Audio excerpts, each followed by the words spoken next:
مانتے ہیں کہ یہ دنیا ختم ہو جائے گی، میلاد کی محفلیں ہوں گی، عید میلاد النبی کے جلوس ہوں گے، لہک لہک کر نعتیں پڑھی جائیں، موت کا وقت نہ آیا ہو نیند کے اندر شعور آپ کا ختم ہو گیا تو حقیقی شے تو شعور ہے۔ فوج، پاکستان کی فوج، سپاہی سے لے کر جرنیل، یہ نہیں ہے کہ دین غالب ہو گیا تو ہم کامیاب ہو گئے۔ ہم کیسے کامیاب ہو گئے؟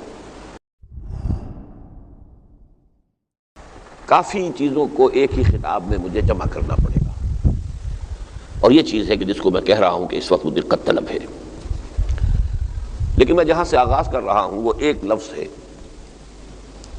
کہ جو ہر شخص کو محبوب ہے، ہر شخص کا پسندیدہ لفظ ہے، قطع نظر اس سے کہ وہ مسلمان ہو، غیر مسلم ہو، مومن ہو، کافر ہو، منافق ہو، سب کی مشترک محبوب شے کامیابی۔ ہر شخص کامیاب ہونا چاہتا ہے، قومیں کامیابی چاہتی ہیں، ملک کامیاب ہونا چاہتے ہیں، تنظیمیں اور جماعتیں کامیاب ہونا چاہتی ہیں۔ کامیابی جو ہے یہ تمام انسانوں کا کامیابی، پہلے اس میں لفظ کام ہے، ہر ایک نے اپنے لیے کوئی کام معین کیا ہے، کوئی ہدف ہے، کوئی مقصد ہے۔ یابی اس کو پا لینا، کمیابی وہ شے جو کم ملتی ہو، کامیابی کام حاصل کر لینا، کام پورا کر لینا، مقصد کو حاصل کر لینا، یہ گویا کہ ہر شخص اپنی اپنی سطح پر، اپنی اپنی بساط کے مطابق، اپنی اپنی سوچ کے مطابق، اپنے اپنے لیول آف کانشسنس، اپنے اپنے شعور کے مطابق مختلف ہیں۔ لوگوں کے شعور کی سطحیں مختلف ہیں، سوچ کے انداز مختلف ہیں، لیکن ایک شے مشترک ہے کہ ہر شخص اپنے فہم کے مطابق، اپنی شعور کی سطح کے مطابق، اپنے نظریات کے مطابق، اپنے اہداف کے مطابق کامیاب ہونا چاہتا ہے۔ اب اس کامیابی کا اگر ہم تجزیہ کریں تو اس کے 3 لیول بنتے ہیں، اور یہ نیچے سے اوپر کی طرف ہے۔ ایک ہے انفرادی کامیابی، ایک اس سے اوپر چلیے قومی یا ملکی سطح پر کامیابی، اس لیے کہ افراد جو ہیں وہ ایک قوم کے میں شامل ہیں، شریک ہیں۔ قوم ناکام ہوتی ہے تو فرد اپنی جگہ خواہ بعض پہلوؤں سے کتنا ہی کامیاب ہو، ناکامی اس کا بھی مقدر بن گئی۔ تو پہلے انفرادی کامیابی، پھر قومی یا ملکی سطح پر۔ ان دونوں الفاظ کو میں نے کیوں جوڑ دیا ہے کہ آج کا تصور یہی ہے کہ قوم ملک سے بنتی ہے، اگرچہ یہ اسلام کا نظریہ نہیں ہے، لیکن جو عرف عام ہے میں اس کے حوالے سے بات کر رہا ہوں۔ کچھ حضرات کو شاید یاد آ گیا ہو، تحریک پاکستان کے زمانے میں مولانا حسین احمد مدنی رحمۃ اللہ علیہ نے کہیں یہ الفاظ کہہ دیے تھے کہ آج کے زمانے میں قومیں اوطان سے بنتی ہیں، وطن کے حوالے سے آئیڈینٹیفائی ہوتی ہے، یہ کون قوم ہے، یہ فلاں ملک میں ہے، یہ فلاں ملک کے باشندے ہیں، تو قوم وطن سے بنتی ہے۔ اور یہ جو ایک ریجنل نیشنلزم کا تصور یورپ سے آیا تھا، ادھر حقیقت انہوں نے ایک جو حقیقت واقعی تھی اس وقت اس کا اظہار کیا تھا۔ اس پر خیر علامہ اقبال نے بہت شدید تنقید کی کہ اسلام کا نظریہ یہ نہیں ہے، اور یہ بات بھی صحیح تھی۔ مولانا مدنی رحمۃ اللہ علیہ نے بھی یہ فرمایا کہ میں نے یہ مشورہ نہیں دیا تھا، یہ تلقین نہیں کی تھی، میں نے بتایا تھا کہ آج کی دنیا میں مسئلہ یہ ہے۔ تو یہ تو سمجھیے کہ صرف ایک سخن گسترانہ بات والی بات ہے۔ تو اصل بات یہ ہے کہ قوم اور ملک کو میں نے اس لیے جمع کیا ہے کہ آج کے مروجہ تصورات کے مطابق یہ ایک ہی شے ہے، پاکستانی قوم، ہندوستانی قوم، امریکن نیشن میں نہ معلوم کتنے ایتھنک اور کتنے ہی ان کے ریشیل جو ہے فرق ہیں، مذہب کے کتنے فرق ہیں، زبان اگرچہ کہنے کو انگریزی ایک ہی ہے لیکن مختلف علاقوں کے ایکسنٹس بڑے جدا ہیں ایک دوسرے سے۔ تو اس حوالے سے وہ قوم اس حوالے سے کہ ایک ملک کے اندر مسئلہ ہے۔ ایک کامیابی کی دوسری سطح ہو گئی قومی یا ملکی۔ تیسری سطح جو ہے وہ خاص طور پر ہم مسلمانوں کے اعتبار سے ہے ملی اور دینی، یہ تیسری سطح ہے، اس لیے کہ ہماری قومیت جو ہے وہ دین کے حوالے سے ہے۔ چاہے ٹھیک ہے انتظامی طور پر ہمارے پاکستانی پاسپورٹ کے اوپر پاکستانی نیشنلٹی لکھا ہوا ہے، لیکن ہم تو ایک عالمی برادری کے فرد ہیں، تمام مسلمان آپس میں بھائی بھائی ہیں، ایک عالمی برادری ہے۔ تو ملی اور دینی، چونکہ ملت کا تصور دین کے ساتھ ہے۔ اصل میں یہی بات تھی کہ جو بات غلط کوٹ ہوئی تھی مولانا مدنی کی، اور علامہ اقبال نے بھی پھر اس پر معذرت کی وہ یہ تھی کہ ان تک یہ بات پہنچا دی گئی تھی کہ سرود برسر ممبر کی ملت از وطن است، کہ انہوں نے ممبر پر کھڑے ہو کر یہ راگ الاپا کہ ملت جو ہے وطن سے بنتی ہے۔ اس پر تو پھر بڑی سخت تنقید علامہ نے کی، لیکن مولانا مدنی رحمۃ اللہ علیہ نے پھر جو وضاحت کی، میں نے قوم کا لفظ استعمال کیا تھا، ملت کا نہیں۔ ملت دین سے ہے، قوم کا مسئلہ جو ہے وہ جو دنیا کے تصورات ہیں، پہلے قومیں ہوتی تھی نسل کی بنیاد پر، قومیں ہوتی تھی زبان کی بنیاد پر، لیکن آج کی دنیا میں قومیں بنتی ہیں وطن اور ملک کی بنیاد پر۔ یہ بات میں نے کہی تھی، میں نے ملت کا لفظ استعمال نہیں کیا تھا، جس پر علامہ نے معذرت بھی کی ہے، بلکہ اپنے وہ اشعار واپس لے لیے تھے، لیکن بدقسمتی یہ ہے کہ آج بھی وہ اشعار جو ہیں چھپتے ہیں اور ان کے ساتھ اس کا بیک گراؤنڈ پورا واضح نہیں ہوتا۔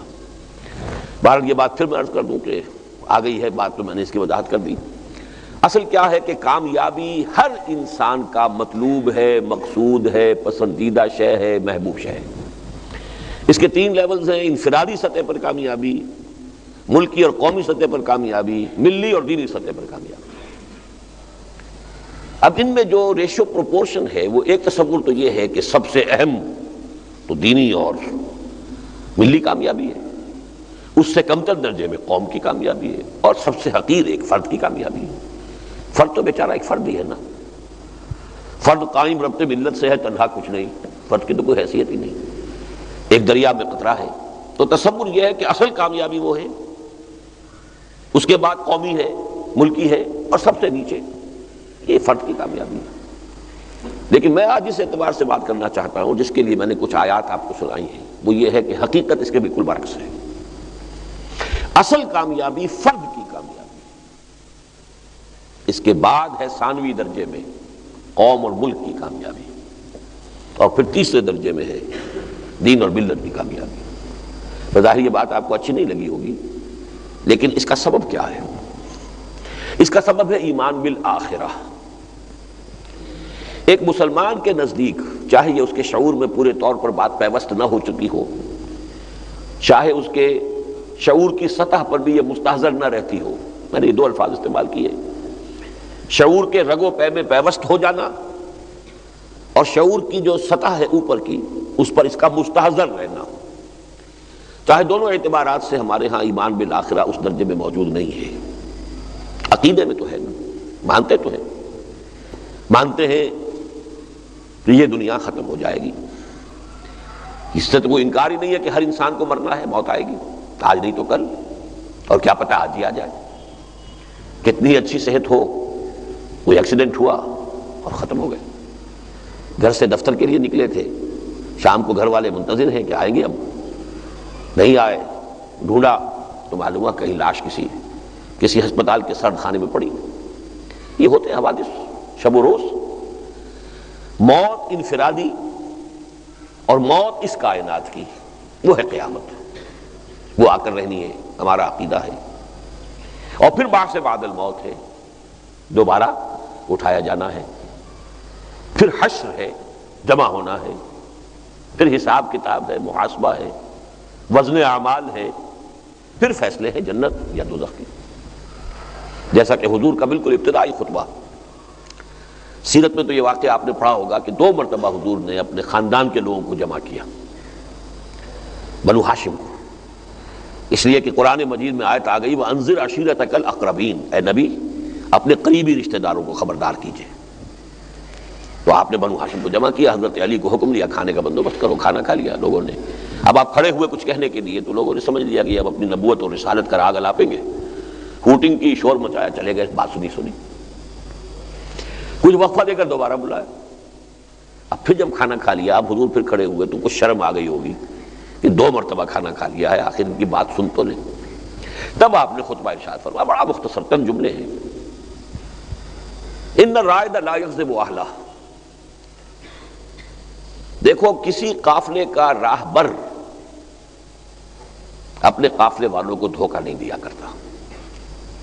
اب آپ تصور کیجئے کہ عرب کا لق و دق صحرا، راستہ جاننے والے جو لوگ ہوتے تھے وہی ہوتے تھے کہ جو قافلوں کو لے کر چلتے تھے، اگر وہ بھٹکا دے تو سارا کا سارا قافلہ ختم۔ لہذا انتہائی معتمد، سب سے زیادہ اعتماد والا شخص ہوتا تھا جو رائد کہلاتا، ان الرائد لا یکذب اعلیٰ، کبھی آپ نے دیکھا ہے کہ کسی رائد نے بھی اپنے قافلے والے کو دھوکہ دیا؟ اس میں حضور نے اشارہ کیا کہ میں رائد ہوں قافلہ انسانیت کا۔ واللہ لو کذبت الناس جميعا ما کذبتکم، خدا کی قسم اگر میں تمام انسانوں سے جھوٹ بول سکتا بالفرض، تبھی آپ لوگوں سے کبھی جھوٹ نہ بولتا۔ You are my kith and kin, تم نے میرے اعزا ہو، اقارب ہو، اگر بالفرض محال میں پوری انسانیت کے سامنے جھوٹ بول سکتا تب بھی تم سے کبھی جھوٹ نہ کہتا۔ وَلَوْ غَرَرْتُ النَّاسَ جَمِيعًا مَا غَرَرْتُكُمْ، اور اگر تمام انسانوں کو دھوکہ دے سکتا تب بھی تمہیں کبھی نہ دیتا۔ یہ تو تمہید تھی۔ اب دعوت شروع ہوئی، واللہ الذی لا الہ الا ہو، اس اللہ کی قسم جس کے سوا کوئی معبود نہیں۔ توحید آ گئی نا۔ انی لرسول اللہ الیکم خاصۃ والی الناس کافۃ، میں یقیناً اللہ کا رسول ہوں تمہاری طرف خاص طور پر اور پوری نوع انسانی کی طرف عام طور پر۔ یہ رسالت آ گئی ایک ایک جملے میں، ایک ایک گھنٹے کی تقریر نہیں ہماری طرح، ایک ایک جملے میں۔ زبان ان کی عربی، لسان نبوت سے موتی جھڑ رہے ہیں، مانے نہ مانے ان سب کے دلوں میں تو جا کر وہ لفظ پیوست ہو رہے ہیں، چاہے اپنی ضد ہے، ہٹ درمی ہے۔ واللہ الذی لا الہ الا ہو، توحید۔ انی لرسول اللہ الیکم خاصۃ والی الناس کافۃ، میں تمہاری طرف بالخصوص اور پوری نوع انسانی کی طرف بالعموم اللہ کا رسول ہوں۔ لیکن تیسری چیز دیکھیے اب کتنے جملوں میں آپ نے بیان کی، آخرت، اصل سے آخرت ہے۔ واللہ لتموتن کما تنامون ثم لتبعثن کما تستيقظون ثم لتحسبن بما تعملون ثم لتجزون بالاحسان احسانا وبالسوء سوءا وانها لجنة ابدا او لنار ابدا۔ 6 جملے ہیں آخرت پر اور قیامت پر، ایک جملہ رسالت پر، ایک جملہ توحید پر۔ یہ ریشو پروپورشن میں نے چاہا ہے کہ آپ سمجھ لیں کہ دین میں عملی ویسے نظری اعتبار سے، اصولی اعتبار سے تو اصل چیز ہے توحید، قانونی اعتبار سے اصل شہ رسالت۔ بڑے سے بڑا موحد ہو اور رسول پر ایمان نہ لائے جہنمی ہے، موحد ہوا کرے۔ لیکن عملی اعتبار سے، کامیابی کے اعتبار سے اہم ترین شے ایمان بالآخرہ ہے، ورنہ توحید بھی ایک بھول بھلیاں بن جائے گی، علم کلام کا مسئلہ بن جائے گی، بال کے کھال اتارے جائیں گے، وحدت الوجود اور وحدت الشہود کی بحثیں بن جائیں گی، توحید یہ بن جائے گی۔ یہ توحید ہے، زندہ قوت تھی زمانے میں یہ توحید کبھی، اور اب کیا ہے؟ فقط ایک مسئلہ علم کلام۔ اگر آخرت کا یقین نہیں تو توحید یہ شکل اختیار کر لے گی۔ ایمان بالرسالت کیا شکل اختیار کرے گا؟ میلاد کی محفلیں ہوں گی، عید میلاد النبی کے جلوس ہوں گے، لہک لہک کر نعتیں پڑھی جائیں گی، یہ ہوگا ایمان بالرسالت۔ اتباع نہیں ہوگا، پیروی نہیں ہوگی۔ اتباع اور پیروی آخرت کے حوالے سے اگر یقین ہے۔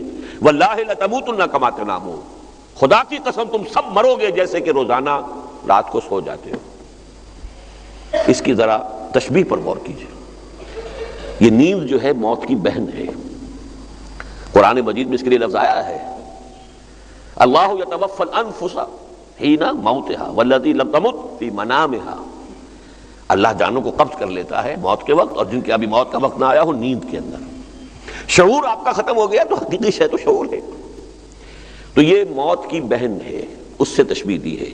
واللہ لتموتن کما تنامون ثم لتبعثن کما تستيقظون، اور پھر لازماً تمہیں اٹھا لیا جائے گا جیسے روزانہ صبح بیدار ہو جاتے ہو۔ ثم لتحسبن بما تعملون، پھر تم سے حساب لیا جائے گا اس کا جو تم کر رہے ہو۔ ثم لتجزون، پھر تمہیں لازماً بدلہ دیا جائے گا بالاحسان احسانا وبالسوء سوءا، بھلائی کا بھلا بدلہ، برائی کی بری سزا۔ وانها لجنۃ ابدا او لنار ابدا، اور پھر یا تو وہ جنت ہے ہمیشہ ہمیش کے لیے، اور یا آگ ہے ہمیشہ ہمیش کے لیے۔ یہ ہے ابتدائی، میرے خیال میں خطبہ اولا اس کو کہنا چاہیے حضور کا، جو آپ نے اس حکم کے بعد ارشاد فرمایا وانذر عشیرتک الاقربین، اور ظاہر بات انذار کا تعلق ہے ہی آخرت کے ساتھ۔ خبردار کیجئے، نیند کے ماتوں کو جگائیے، ہوش میں لائیے۔ تو میں نے جو کچھ عرض کیا آپ اس کی کڑیاں جوڑیے۔ ایک شے جو ہم سب کے لیے نزدیک محمود ہے، مقصود ہے، مطلوب ہے، کامیابی۔ کامیابی کے 3 لیول، انفرادی، قومی اور ملکی، اور تیسرا ملی اور دینی سطح پر۔ ایک اعتبار سے اہم ترین وہ ہے، بلند ترین وہ ہے دینی اور ملی سطح پر، اس سے نیچے آئیں تو پھر ہے قومی اور ملکی سطح پر، اس سے نیچے آئیں تو فرد کی ہے. لیکن دوسرے اعتبار سے فرد کے لیے اصل کامیابی جو ہے وہ اپنی کامیابی ہے، اور اس کا تعلق ہے ایمان بالآخرہ سے. اصل زندگی وہ ہے یہ نہیں، باقی ساری کامیابیوں کے تصورات اس زندگی سے متعلق ہے، اس کا اس زندگی سے کوئی تعلق نہیں. اس لیے میں نے آج آیات جو پڑھی ہیں ذرا نوٹ کیجئے ان کا کس قدر گہرا تعلق ہے. سورہ مریم کے آخری حصے کی ایک آیت ہے وَكُلُّهُمْ آتِيهِ يَوْمَ الْقِيَامَةِ فَرْدًا. قیامت کے دن ہر انسان ایک فرد کی حیثیت سے پیش ہوگا. وہ یہ نہیں کہہ سکتا میں فلاں کا بیٹا ہوں یا فلاں کے میں قبیلے سے ہوں. فرد تم کیا ہو؟ تھے تو آبا وہ تمہارے ہی، مگر تم کیا ہو؟ یہ تصور کہ وہاں کی مسئولیت خالص انفرادی ہے. اس کے کچھ دوسرے پہلو ہیں، وہ میں آج ادھر نہیں جاؤں گا، وہ علمی مباحث ہیں. اس وقت میں چاہتا ہوں کہ جو عملی پہلو ہیں وہ سامنے آئیں. اخروی محاسبہ جس پر کہ اخروی زندگی کی فلاح اور کامیابی اور ابدی کامیابی وہ ہے، دار و مدار ہے، اس کا تعلق فرد سے. کلہم آتی ہے یوم القیامت فردا.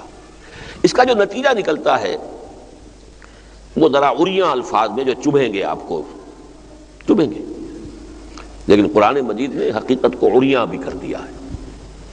جیسے نذیر عریاں کا لفظ آیا کرتا تھا، عرب میں رواج تھا کہ اگر کسی شخص کے پاس کوئی خبر پہنچ گئی کہ فلاں قبیلہ اب حملہ کرنے والا ہے، اتنی بڑی اہم خبر، اب کیسے سب قبیلے کو بتائیں؟ تو کسی اونچے مقام پر کھڑا ہو جاتا تھا کہ سب کو نظر آ جائے اور کپڑے اتار دے، الف ننگا ہو جاتا تھا. نذیر عریاں، ننگا خبردار کرنے والا. اب دیکھ رہے ہیں دور سے، وہ کہتا تھا واہ صباحا، نعرہ لگاتا تھا، ہائے وہ صبح جو آئے گی وہ تو بڑی غارت گری لے کر آئے گی، دشمن حملہ کرنے کا پروگرام بنا چکا ہے. تو جس تک آواز پہنچ گئی واہ صباحا، وہ بھی لپکا کہ کہاں کی خبر ہے، کون حملہ کرنے والا ہے، فوراً پہنچے. اور آواز نہیں پہنچی تو وہ دیکھ تو لیا کہ ننگا آدمی کھڑا ہے اوپر پہاڑ کی چوٹی کے اوپر. تو نذیر عریاں حضور نے بھی اسی پر عمل کیا تھا، سوائے عریانی نکال دی بیچ میں سے. ظاہر بات ہے کہ آپ کے لیے ممکن ہی نہیں تھا. کوہ صفا پر کھڑے ہو کر واصباحا کا نعرہ لگایا ہے. تو اس اعتبار سے انذار آخرہ کی اصل کامیابی وہ ہے، اور وہاں کی مسئولیت انفرادی ہے. اس جملے میں تو جو کہ سورہ مریم کے آخر میں آیا ہے، کوئی بات ایسی نہیں کہ جو آپ کو چبھی ہو، لیکن اس کا پہلو جو چبھنے والا ہے وہ قرآن مجید میں دو جگہ بیان کیا ہے. اسی کو کھولا ہے، عریاں کیا ہے، ذرا لباس اوپر سے اتار دیا ہے کہ یہ انفرادی محاسبے کا کیا نتیجہ نکلتا ہے اس کو سمجھ لو. وَلَا يَسْأَلُ حَمِيمٌ حَمِيمًا. اس دن کوئی انتہائی گرم جوش دوست بھی کسی دوسرے کی خبر نہیں لے گا. یُبَصَّرُونَهُمْ، انہیں دکھا دیے جائیں گے، وہ ہے دوست، وہ ہے تمہارا ساتھی، لیکن ہر ایک کو نفسی نفسی پڑی ہوگی، کوئی کسی کی طرف دھیان دینے والا نہیں ہوگا. یہاں تک کہ یود المجرم یومئذ لو یفتدی من عذاب یومئذ ببنیہ. مجرم اس روز تمنا کرے گا کہ کاش میرے بیٹوں کو لے لو، جہنم میں جھونک دو، مجھے چھوڑ دو. چبھایا نا جملہ بیٹوں کے بارے میں، عزیز ترین متاع. لو یفتدی، فدیے میں میرے بیٹے لے لو، اس دن کے عذاب سے مجھے بچا. یود المجرم لو یفتدی من عذاب یومئذ ببنیہ وصاحبتہ واخیہ. اور لو میری جورو کو بھی جھونکو، میرے بھائی کو بھی جھونکو، مجھے بچاؤ. وفصیلتہ التی تؤویہ، اور میرے پورے کنبے قبیلے کو لے لو اور جھونک دو، مجھے بچاؤ. ثم ینجیہ، لیکن کسی طرح مجھے نجات مل جائے. کلا، ہرگز نہیں. اور یہاں بات ہو گئی نا، یہاں تو ساری محبتیں اور ساری دلداریاں اور دل جوئیاں اور لحاظ اور پاس اور حقوق کیا کریں جی، حقوق العباد ہیں، تو حقوق العباد سے کوئی فرصت ملے گی تو سوچیں گے نا کسی اور بات کی طرف. یہ ساری سوچ جو ہے وہ تو انہی رشتہ داریوں، انہی تعلقات، اور بھی مختلف انداز قرآن میں اختیار کیے گئے ہیں اس کے لیے، حدیث میں بھی آئے ہیں. لیکن میں ادھر نہیں جانا چاہتا، صرف ان دو مقامات پر جو آیات آئی ہیں. وَلَا يَسْأَلُ حَمِيمٌ حَمِيمًا يُبَصَّرُونَهُمْ، دکھا بھی دیے جائیں گے، حسرت ہو جائے یہ میرا وہ لاڈلا، میرا بیٹا جس کے لیے میں نے اپنے آپ کو انویسٹ کر دیا تھا، آج میری طرف دیکھ بھی نہیں رہا، تاکہ حسرت ہو. جیسے کہ بہت سے لوگوں کو بڑھاپے میں حسرتیں ہوتی ہیں، جس اولاد کے لیے اپنے آپ کو کھپا دیا، پھر بڑھاپے میں جو سلوک وہ کرتی ہے، حسرت ہوتی ہے کہ نہیں؟ ہم نے تو اپنے آپ کو گلا دیا ان کے لیے، اور یہ ہمارے ساتھ کیا کر رہے ہیں؟ یبصرونہم، دکھا دیے جائیں گے وہ انہیں. یود المجرم لو یفتدی من عذاب یومئذ ببنیہ وصاحبتہ واخیہ وفصیلتہ التی تؤویہ. یہ فصیلتہ التی تؤویہ کا اصل مفہوم آج ہم نہیں سمجھ سکتے. یہ قبائلی زندگی میں ہوتا تھا، قبیلہ پناہ گاہ ہوتا تھا انسان کے لیے، محافظ ہوتا تھا اس کی عزت کا، اس کی آبرو کا. کوئی اگر اس سے خطا ہو گئی ہے تو اس کا تاوان آ رہا ہے تو قبیلہ شیئر کرتا تھا، کہ اکیلا آدمی نہیں کھڑا ہوتا تھا کہ بھگتو، اب نہیں، قبیلہ، کنبہ، خاندان. اب تو یہ کہ اربنائزیشن، شہری زندگی میں اس کی حیثیت ختم ہو گئی ہے. لیکن یہاں جو الفاظ آئے ہیں، یود المجرم لو یفتدی من عذاب یومئذ ببنیہ وصاحبتہ واخیہ وفصیلتہ التی تؤویہ، وہ اس کا کنبہ، قبیلہ جو اسے پناہ دیا کرتا تھا. وَمَنْ فِي الْأَرْضِ جَمِيعًا ثُمَّ يُنْجِيهِ، اور جو بھی زمین میں ہے تمام انسانوں کو لے لو فدیے میں اور خدا کے لیے مجھے چھوڑو. کلا، ہرگز نہیں، ایسا نہیں ہوگا، آپ کو بھگتنا پڑے گا. You will have to face the ground accountability, the grand accountability of the day of judgment alone. یہ فردہ alone. اچھا یہ کہ یہاں alone سمجھ لو اپنے آپ کو، تب بچت ہوگی. ذہناً، احساس کے اعتبار سے اپنے آپ کو تنہا سمجھو. یہاں بھی ذہن تو میرا آ رہا ہے، میں کہوں فلسفیانہ مضمون ہے. اس میں آدمی کا لیول آف کانشسنس جتنا اونچا ہوتا جاتا ہے اتنا ہی اس میں لونلینس کا احساس بڑھتا جاتا ہے. جتنا لوور لیول پر ہوں گے، حیوانی سطح پر ہوں گے، وہ آپ کو معلوم ہوگا کہ ہاں سب ہیں، کیسے ہیں، محفل ہے. اونچے ہوتے جائیں گے تو تنہائی کا احساس ہوگا. ایک ایلون وہ ہے قل هو اللہ احد، اور ایک ایلون ہمارے اندر ہے، وہ ہماری روح ہے. اس روح کا کوئی رشتہ نہیں ہے، نہ اس کا کوئی باپ ہے، نہ اس کا کوئی بیٹا ہے، نہ اس کی کوئی بیوی ہے. یہ باپ، بیٹا، بیوی، شوہر، یہ سارا تعلق جسد کا ہے، روح کا نہیں ہے. روح کا تعلق کسی سے نہیں، صرف ذات رب کے ساتھ ہے. یسألونک عن الروح قل الروح من امر ربی، وہ کسی کا بیٹا یا بیٹی نہیں ہے، کسی کا باپ یا ماں نہیں ہے. یہ ایلون. اور پلوٹائنس ایک بہت بڑے حکیم اور فلسفی ہوتے تھے الیگزینڈریا کے، انہوں نے ایک عجیب 3 الفاظ کہے: flight of the alone to the alone. تقرب جس کو کہا گیا حدیث میں، تقرب اللہ، اس تنہا کی پرواز تنہا کی طرف. ایک وہ تنہا ہے ذات باری تعالیٰ، قل هو اللہ احد. اس کا ترجمہ اگر آپ ایک کرتے ہیں تو غلط ترجمہ ہے. اللہ ایک ہے، وہ تو اللہ واحد ہو سکتا ہے. احد، تنہا. تو flight of the alone to the alone. اگر اس دنیا میں وہ روش اختیار کر لی جائے گی تو عافیت ہوگی وہاں. اس کے لیے اشارہ ہو رہا ہے، اور اسی کو پھر سورہ عبس میں دہرایا گیا. اس لیے کہ یہ بارہا یہ باتیں آپ نے سنی ہوگی، میرے رفقا نے دوبارہ سنی ہے بہت مرتبہ، 20 مرتبہ. اہم مضامین قرآن مجید میں کم سے کم 2 جگہ ضرور آئیں گے. یوم یفر المرء من اخیہ وامہ وابیہ وصاحبتہ وبنیہ لکل امرئ منہم یومئذ شأن یغنیہ. وہی مضمون جس دن کہ انسان بھاگے گا اپنے بھائی سے اور اپنی ماں سے اور اپنے باپ سے اور اپنی بیوی سے اور اپنے بیٹوں سے. ہر ایک کو اس روز پڑی ہوگی اپنی اپنی، نفسی نفسی. یہ ہے یہ محاسبہ اخروی کی کیفیت کے جو قرآن مجید میں ان الفاظ میں بیان ہوئی ہے. میں نے یہ کیوں آیات آپ کو سنائی؟ تاکہ معلوم ہو جائے اصل کامیابی انفرادی کامیابی ہے. ملک بہت کامیاب ہو گیا، میرا بیڑا غرق ہو گیا تو مجھے کیا حاصل ہوا ملک سے، اگر آخرت میری برباد ہے. دین کا غلبہ ہوا یا نہیں، میں اللہ کے ہاں سرخرو ہو گیا، میں کامیاب ہوں. ان دونوں چیزوں کو ذہن میں رکھیے. کہ کامیابی اس لیول پر خالص انفرادی ہے، انفرادی کامیابی۔ اس انفرادی کامیابی کا سارا تعلق جو ہے وہ تصور فرائض سے ہے کہ اللہ نے آپ پر کیا کیا ذمہ داری عائد کی ہے، کیا فرائض عائد کیے، اسی کا حساب لے گا نا۔ ایک ملازم کو کہیں رکھا جاتا ہے یا کسی کے پاس کوئی کام کسی کو سونپا جاتا ہے تو اسے گن کر بتا دیا جاتا ہے یہ ذمہ داریاں ہیں آپ کی، یہ کام آپ کو کرنے ہیں، پھر محاسبہ اسی کے حوالے سے ہوگا نا۔ کسی کو آپ نے رکھا ہے شوفر کی حیثیت سے تو اس کی ذمہ داری یہ تو نہیں ہوگی کہ کھانا اچھا پکا یا برا پکا ہے، اس کا مسئول وہ تو نہیں ہے، وہ تو جو بھی آپ کا خانسامہ ہے، کوئی کھانا پکانے والی ہے، جو بھی ہے اس کی ذمہ داری ہوگی۔ تو یہ جو اخروی محاسبہ ہے کلہم آتی ہے یوم القیامت فردا، اور یہ نفسی کی کیفیت جو ہر ایک کو فیس کرنی ہے، یہ کس حوالے سے؟ جو ہم نے تم پر فرائض عائد کیے تھے تم نے ادا کیے یا نہیں۔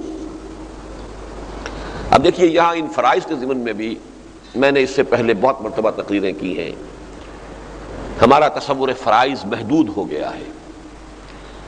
یہ معلوم ہے نماز فرض ہے، روزہ فرض ہے، صاحب نصاب پر زکوٰۃ فرض ہے، اور صاحب استطاعت پر حج فرض ہے، یہ تو معلوم ہے، لیکن اس سے آگے بھی کچھ اور فرائض ہیں یا نہیں، یہ ہمارے ذہنوں سے نکل گئے۔ اور سارا جو ہمارا بیڑا غرق ہوا ہے قومی سطح پر، ملی سطح پر، اس کا اگر فائنل انالیسس ہوگا تو یہی ہے کہ فرائض کا تصور محدود ہو گیا۔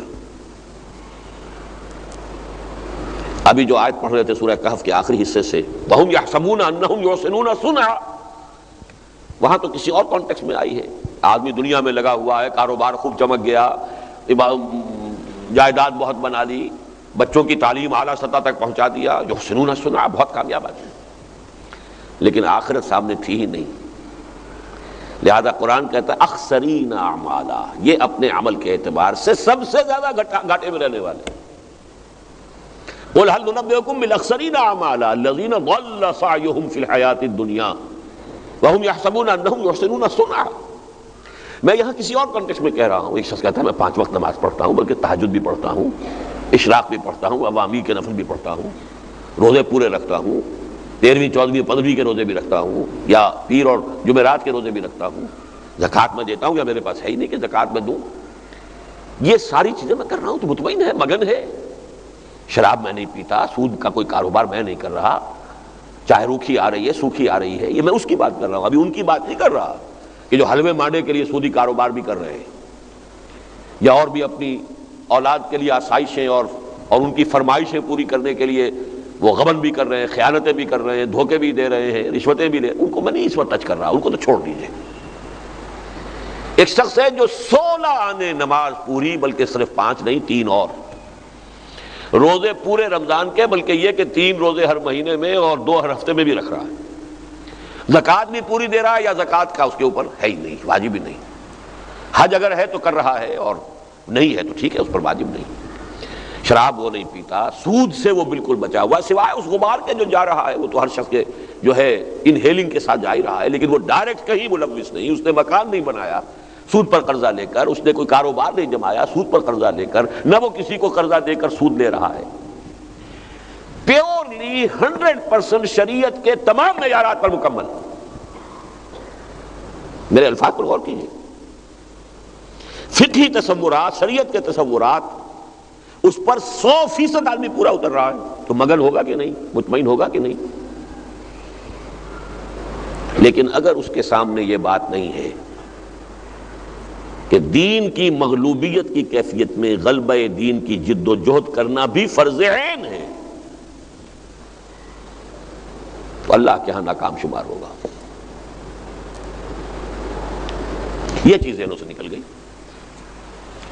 میں نے اس لیے کہا ہے اگر دین غالب ہے، فرض کیجئے کہ ہم دور خلافت میں پیدا ہو گئے ہوتے، خلافت راشدہ میں، دین قائم ہے، اللہ کا دین نافذ ہے، سارا معاملہ اسی کے مطابق ہے، سیاست ہے اس کے مطابق، قانون ہے اس کے مطابق، عدالت ہے اس کے مطابق، معیشت ہے اس کے مطابق، معاشرت ہے اس کے مطابق، ٹھیک ہے۔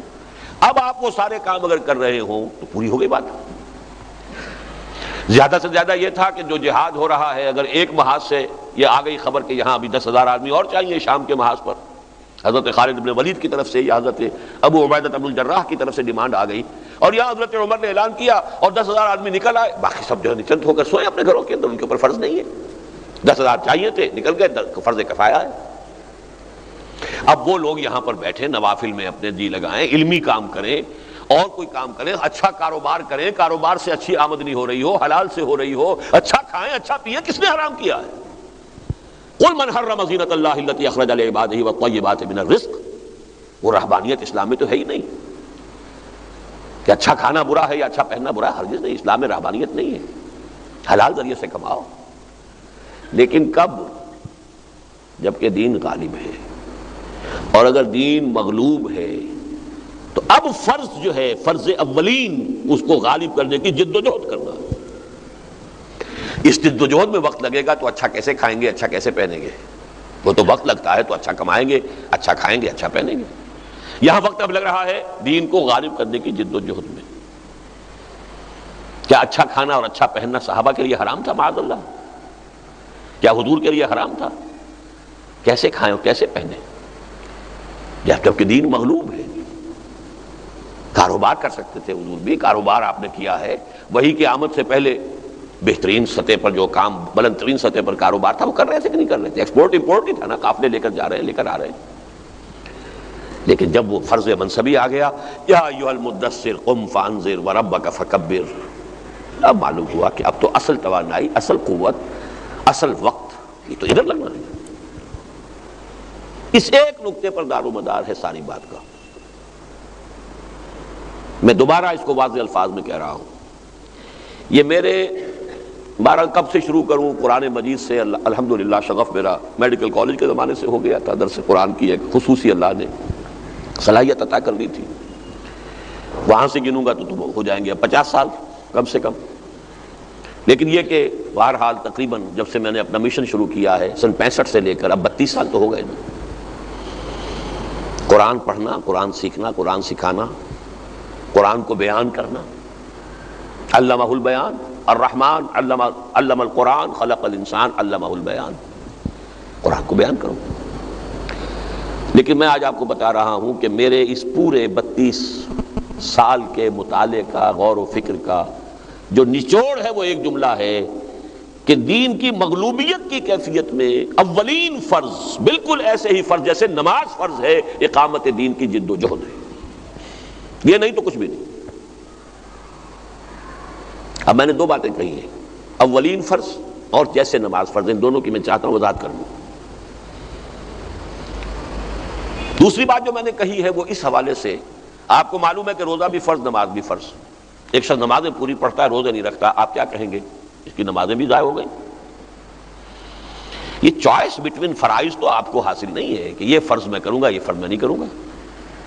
ایک کی نگیشن کل کی negation, it's an organic whole, take it اور leave it, it has to be a package. یہ نہیں کہ اس کا ایک چیز لے لو دوسری نہ لو، یہ ہے یا نہیں؟ اس حوالے سے سمجھیے جیسے نماز فرض ہے ویسے اقامت دین کی جد و جہد فرض ہے۔ آپ باقی سارے فرائض ادا کریں، یہ نہ کریں تو مجھے اندیشہ ہے کہ باقی بھی زیرو ہو جائے گا۔ میں آج آپ کے کان کھول دینا چاہتا ہوں، اور یہ میں آپ کو بتاؤں گا ایک حدیث کے حوالے سے۔ لیکن پہلے دوسری بات سمجھ لیجئے، اولین فرض، نماز سے بھی مقدم فرض۔ یہ بات ذرا بڑی مشکل سے اترے گی ذہنوں کے خانوں کے اندر، ذہنوں میں خانے بنے ہوئے نا۔ میکڈوگل کا نظریہ ہو یا کسی اور کا بیہیویئرزم ہو یا کوئی اور ہو، تو تعلیم اور ماحول سے ذہنوں کے سانچے بن گئے ہوتے ہیں، اور جو بات جاتی ہے ان سانچوں میں ڈل جاتی۔ سانچے یہی بنے ہوئے، نماز روزہ حج اور زکوٰۃ فرائض ہے، ارکان اسلام ہے، کلمہ شہادت، نماز روزہ حج اور زکوٰۃ، سانچہ بنا ہوا ہے۔ میں ذرا آج ان سانچوں سے ان کو توڑ کر بات کر رہا ہوں۔ اولین فرض اقامت دین کی جد و جہد، نماز بھی اس کے تابع ہے۔ اس کا ثبوت کیا ہے؟ نماز، یہ نماز جو جس کو ہم نماز سمجھتے ہیں، سن 11 نبوی میں جا کر فرض ہوئی ہے۔ پہلے کیا ہو رہا تھا؟ دعوت، تبلیغ، مارے کھائی جا رہی ہیں، تکلیفیں جھیلی جا رہی ہیں، وہ جہاد اور مجاہدہ۔ اولین کون سی شے ہوئی؟ دوسری دلیل نص سے چاہیے، وَاسْتَعِینُوا بِالصَّبْرِ وَالصَّلَاةِ، مدد حاصل کرو نماز سے اور صبر سے۔ یہاں بھی دیکھیے صبر کو مقدم، صلاۃ کو بعد میں، اور سب سے اہم بات یہ وَاسْتَعِینُوا، مدد حاصل کرو۔ مدد کسی مقصد کے لیے حاصل کی جاتی ہے۔ کس لیے مقصد، کس کے لیے مدد حاصل کرنی ہے؟ وہ مقصد بالا تر ہوگا اور اس کے لیے مدد جو حاصل کری جائے گی وہ اس کے تابع ہو جائے گی کہ نہیں؟ وہ مقصد کیا ہے؟ دیکھیے یہ سورہ بقرہ میں بہت قریب قریب ہیں یہ آیتیں. 19ویں رکوع کی پہلی آیت ہے یا ایھا الذین آمنوا استعینوا بالصبر والصلاۃ،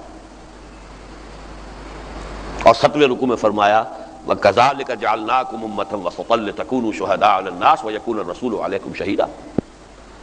ہم نے اسی طرح تمہیں بہترین امت، درمیانی امت بنایا ہے تاکہ تم گواہ بنو پوری نوع انسانی پر، اور ہمارے نبی اور رسول تم پر گواہ بنے. یہ ہے اصل مقصد. اس مقصد کے لیے جو تمہیں قوت چاہیے، جو استقامت چاہیے، وہ ہے وَاسْتَعِینُوا بِالصَّبْرِ وَالصَّلَاةِ ان اللہ مع الصابرین. اور یہاں بھی دیکھیے صبر پر ایمفیسس زیادہ ہے، ان اللہ مع الصابرین. نماز سے پہلے بھی صبر اور پھر آیت ختم ہو رہی ان اللہ مع الصابرین. ہمارے سوچ کے معیارات کچھ اور ہیں. وہ خاص ہمارا ایک دور ہے جس کے اندر کہ وہ تصورات ڈھل گئے ہیں، بن گئے ہیں. حکومت انگریز کی ہوا کرے، میں تو تہجد پڑھ رہا ہوں. کفر کا بول بالا ہے تو میں کیا کروں؟ میں تو نمازیں پڑھ رہا ہوں، روزے رکھ رہا ہوں، باقی کاروبار بھی میں صحیح کر رہا ہوں، میں کوئی حرام کام نہیں کر رہا. What else do you want؟ پھر نوٹ کیجئے میں ان کی بات نہیں کر رہا جو کاروبار میں سود کے اندر ملوث ہو، جو ملازمتوں میں غبن میں اور دھوکے میں اور فریب میں اور خیانت میں ملوث، ان کی بات نہیں کر رہا. 100% شریعت کے مطابق دین ہے، ان کی زندگی ہے، ان کی معاش ہے، ان کی معاشرت ہے، ہر شے 100% ہے. لیکن اگر غلبہ دین کی جد و جہد نہیں ہے تو یہ زیرو ضرب کھا کر ہر شے کو زیرو کر دے گا. میں آپ کے ساتھ خیانت نہیں کرنا چاہتا کہ جو بات مجھ پر اللہ تعالیٰ نے واضح کی ہے وہ میں آپ پر واضح نہ کروں. اب میں یہاں آپ کو ایک حدیث کا حوالہ دینا چاہتا ہوں. امام بیہقی اس حدیث کو لائے ہیں شعب الایمان میں، لیکن اس کی صحت پر اور مستند ہونے پر یہ دلیل کفایت کرتی ہے کہ مولانا اشرف علی تھانوی رحمۃ اللہ علیہ ایسے عالم حقانی نے اسے خطبات جمعہ جو مرتب کی ہیں ان میں شامل کیا. کسی کچی پکی حدیث کو تو نہیں لا سکتے نا، وہ کسی ضعیف یا موضوع حدیث کو تو نہیں لا سکتے. حدیث کیا ہے؟ حضور فرماتے اوحى اللہ عز وجل الی جبرائیل علیہ الصلوۃ والسلام، اللہ تعالیٰ نے وحی کے ذریعے سے حکم بھیجا، حکم دیا جبرائیل کو علیہ الصلوۃ والسلام. کیا حکم دیا؟ دیکھیے جبریل کی بھی ہم کلامی اللہ سے اس طرح نہیں ہوتی جیسی کہ میں اور آپ بات کر رہے ہیں، وہاں بھی وحی کا واسطہ ہے. اگر یکسر منہ برتر پرم بسوز تجلا بسوزت پرم، یہ نہ سمجھیے کہ وہاں بھی معاملہ جو ہے کوئی ڈائریکٹ رو برو ہے، نہیں، وہاں بھی وہی ہوتی ہے. اور اللہ عز وجل الی جبرائیل علیہ الصلوۃ والسلام ان اقلب مدینہ کذا و کذا باہلھا، فلاں فلاں بستیوں کو پل پٹ کر دو، الٹ دو اس کے رہنے والوں سمیت. وہ عذاب جو کبھی پومپیائی پہ آیا تھا، یا وہ عذاب جو کبھی عمورہ اور صدوم کی بستیوں پر آیا تھا، نیچے سے بستیاں الٹ دی گئیں، اوپر سے ملبہ جو ہے آ گیا. یہ حکم آ گیا. قال فقال، حضور فرماتے ہیں کہ اس پر حضرت جبرائیل نے عرض کیا بارگاہ خداوندی میں، یا رب ان فیہا عبدک فلانا لم یعصک طرفۃ عین، پروردگار فلاں بستی کو الٹ دوں، اس میں تو تیرا فلاں بندہ بھی ہے جس نے کبھی پلک جھپکنے جتنی دیر بھی معصیت میں بسر نہیں کی. 100% شریعت کے مطابق زندگی ہو گئی کہ نہیں؟ یہ ان کی بات نہیں ہے جو نمازی، روزے دار، حاجی اور عمری تو ہوں، ہر سال عمرہ ہو رہا اور رمضان کا عمرہ ہو رہا اور ہر سال کاروبار سود کا ہو رہا، یہ وہ نہیں ہے. اس کیٹیگری کو ذہن سے نکال دیجیے. نیکی، زہد، تقوی، اس کی انتہا ہے یہ کہ لم یعصک طرفۃ عین. طرفۃ عین اصل میں نگاہ کا ادھر سے ادھر ہو جانا ہے، کوئی وقت لگتا ہے، لیکن اردو محاورہ ہے پلک جھپکنے جتنی دیر.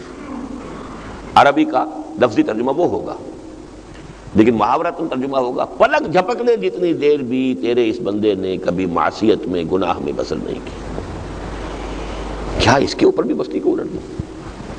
قال فقال، حضور فرماتے ہیں کہ اس پر اللہ تعالیٰ نے ارشاد فرمایا اقلبھا علیہ وعلیہم، الٹو اس بستی کو، پہلے اس پر پھر دوسروں پر. فإن وجهه لم يتمعر في ساعة قط، اس لیے کہ اس کے چہرے کا رنگ کبھی میری غیرت کی وجہ سے، میری حمیت کی وجہ سے متغیر نہیں ہوا. کیا مطلب؟ میرے احکام کی دھجیاں بکھرتی رہیں، میرے شاعر کا مذاق اڑایا جاتا رہا، میری شریعت پاؤں تلے روندی جاتی رہی، اور اس کے چہرے کا رنگ کبھی متغیر نہیں ہوا۔ انسان کو کم سے کم کمزور بھی ہو، کوئی شخص کسی کو فرض کیجئے ماں کی گالی دے دے، اب اگر تو اس میں جان ہے تو جانے نہیں دے گا، اس کو کہاں جائے گا گالی دے کر؟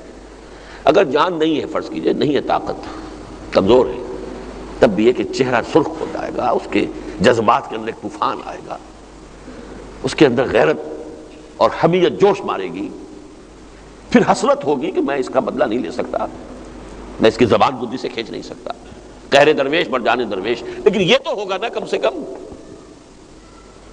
یہ بدبخت لگا رہا اپنی نیکی میں، اپنی نمازوں میں، اپنے روزوں میں، اپنے حجوں میں اور اپنے عمروں میں، اس کا دھیان ہی نہیں آیا کہ میری شریعت، میرا دین وہ کہاں ہے؟ وہ سربلند ہے یا پامال ہے؟ اقامت دین کا مطلب کیا؟ دین کو قائم کرنے کی جد و جہد، غلبہ دین کی جد و جہد۔ وہ جد و جہد کا عملاً تو تبھی ہوگا نا، تب شروع ہوگا جبکہ یہ غیرت ابھرے انسان کے اندر۔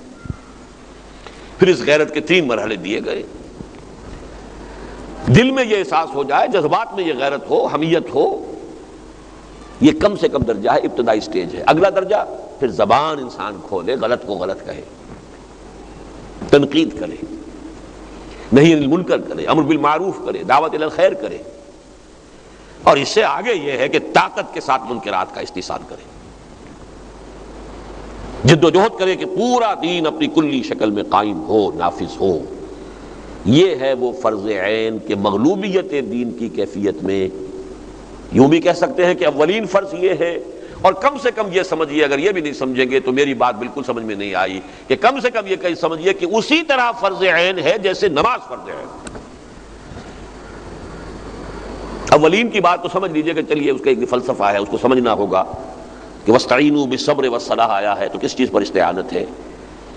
یہ 5 گانا نماز 11 برس تک نہیں تھی، اس سے پہلے کیا ہو رہا تھا، اس بحث کو چھوڑ دیجئے، لیکن یہ کم سے کم پہلی بات میری سمجھ لیجئے، دین غالب ہو تو بات اور ہے، دین مغلوب ہے تو اولین فرض بھی، یا کم سے کم اس درجے میں کہ فرض عین ہے اسی طرح جیسے نماز، اقامت دین کی جد و جہد۔ البتہ اس میں یہ نوٹ کر لیجئے، دین کو قائم کر دینا فرض نہیں ہے، فرض تو وہ ہے نا جس پر محاسبہ ہوگا، یہ فرق ہو جائے گا۔ نماز پڑھنا فرض ہے، لازم ہے، دین کو قائم کر دینا فرض نہیں ہے، دین کو قائم کرنے کی جد و جہد کرتے رہنا فرض ہے، اس فرق کو ذہن میں رکھیے، ورنہ اگر اسے ہم فرض سمجھیں گے تو بہت سے نبی جو ہے وہ بھی ناکام، بظاہر ناکام دنیا سے چلے گئے۔ نہیں، آپ کا حساب یہ ہوگا کہ آپ میں جو کچھ ہم نے ڈالا تھا، آپ نے وہ سب کچھ لگا دیا ہمارے لیے کہ نہیں؟ اللہ نے ڈالا ہے نا، کوئی صلاحیت دی ہے تو اللہ نے دی ہے، کوئی قوت دی ہے اللہ نے دی ہے، صحت دی ہے اللہ نے دی ہے، مال دیا ہے اللہ نے دیا ہے، اولاد دی ہے اللہ نے دی ہے، جو کچھ تمہیں دیا تھا تم نے ہمارے دین کی اقامت اور غلبے کی جد و جہد میں لگا دیا، کھپا دیا یا نہیں؟ اگر لگا دیا، کھپا دیا، سرخرو ہے، کامیاب ہے، نہیں تو میں پھر دہرا رہا ہوں، بلکہ شاید 3ری مرتبہ کہہ رہا ہوں، مجھے شدید اندیشہ ہے کہ بقیہ ساری نیکوکاری بھی زیرو سے ضرب کھا کر زیرو ہو جائے گی۔ میرے غور و فکر کا، میرے سوچ بچار کا، میرے مطالعے کا، قرآن، سنت اور سیرت، میں صرف سنت کو نہیں لیتا، سیرت کو لیتا ہوں خاص طور پر۔ سنت کا لفظ ہمارے ہاں زیادہ مستعمل ہے فقہی معنی میں، فقہی چیزوں میں، اور اسی لیے حدیث کی کتابوں میں بھی ترتیب یہی ہے کہ جو فقہی ابواب ہیں وہ پہلے آتے ہیں۔ سیرت ہے کہ جس میں وہ مراحل آتے ہیں کہ پہلے آپ نے کیا کیا، پھر آپ نے کیا کیا، پھر آپ نے کیا کیا۔ قرآن بھی نہیں ہے اس ترتیب سے، ترتیب نزولی سے قرآن نہیں ہے، حدیث کی کتابیں بھی اس ترتیب سے نہیں ہے، وہ ترتیب ملتی ہے سیرت رسول میں صلی اللہ علیہ وسلم۔ اس حوالے سے قرآن، سنت اور سیرت، ان 3 چیزوں کو جمع کیجئے تو بات بنے گی کہ اس کا جو لب لباب ہے وہ یہ ہے کہ انسان اگر دین کی مغلوبیت کی کیفیت میں زندگی گزار رہا ہے تو اس کے لیے کم سے کم درجے میں یہ بات واضح رہنی چاہیے کہ اقامت دین کی جد و جہد اور اس میں تن من دھن لگا دینا اسی طرح فرض عین ہے جیسے نماز فرض ہے۔ اب دوسرا نقطہ لیجیے، نماز بغیر وضو کے ہو سکتی ہے؟ وضو کیا مطلوب ہے، مقصود ہے؟ نہیں، وضو شرط ہے نماز کے لیے، اصل مطلوب، اصل فرض نماز ہے۔ کتب علیکم الوضو تو کہیں نہیں آیا نا قرآن میں، اذا قمتم الی الصلاۃ فاغسلوا وجوہکم الی الآخر آیا۔ یہ نماز کے لیے ایک شرط ہے، نماز پڑھنی ہو تو یہ کرنا ہوگا، طہارت بھی اور پھر وضو بھی۔ جس طریقے سے نماز کے لیے وضو شرط ہے، ایسے ہی اقامت دین کی جد و جہد کے فرض عین کو ادا کرنے کے لیے التزام جماعت فرض ہے، شرط۔ یہ کام بغیر جماعت کے ممکن نہیں، فرد کیسے کرے گا؟ البتہ کہ تھوڑی سی وضاحت کر دوں گا میں بعد میں، اور آج ہی وہ نقطہ میرے ذہن میں آیا، پہلے نہیں آیا اس طریقے سے۔ میں نے ابھی چند منٹ پہلے بیٹھ کے وہاں پر میں نے یہ چند نوٹس لکھے تھے تو ایک نقطہ ذہن میں آیا، آتے ہیں غیب سے یہ مضامین خیال میں۔ پہلے یہ بات سمجھ لیجئے کہ جیسے نماز فرض عین، اقامت دین کی جد و جہد فرض عین، جیسے نماز کے لیے وضو شرط، اقامت دین کی جد و جہد کے لیے التزام جماعت شرط۔ اب میں بہت طویل حوالے، علیکم بالجماعہ، جماعت تم پر لازم ہے، آمرکم بخمس بالجماعت والسمع والطاعت والہجرت والجہاد فی سبیل اللہ، یہ احادیث میں اس وقت بیان نہیں کر سکتا، اس پر بڑی مفصل تحریریں ہیں، تقریریں ہیں۔ میں تو چاہتا ہوں کہ 3 نقطے آج واضح ہو جائیں، اس لیے دہرا کر I am hammering it and I apologize، اس لیے کہ بزم میں اہل نظر بھی ہے، تماشائی بھی۔ ایسے بھی لوگ ہوتے ہیں کہ جنہیں واقعی ضرورت ہوتی ہے کہ بار بار دہرا کر بات سمجھائی جائے، اتاری جائے۔ ایسے بھی ہوتے ہیں جو شاید انسلٹ فیل کریں اس میں اپنی، کہ کیا ہمیں بچے سمجھا ہوا ہے، یہ بھی ہو سکتا ہے۔ لیکن اس لیے معذرت کر رہا ہوں کہ میں اس کو ہیمر کرنا چاہتا ہوں، اس لیے کہ آسان کام نہیں ہے۔ صدیوں کے بنے ہوئے سانچے ہیں ہمارے، جو بات جاتی ہے ان سانچوں میں ڈھل کر گم ہو کر ختم ہو جاتی ہے۔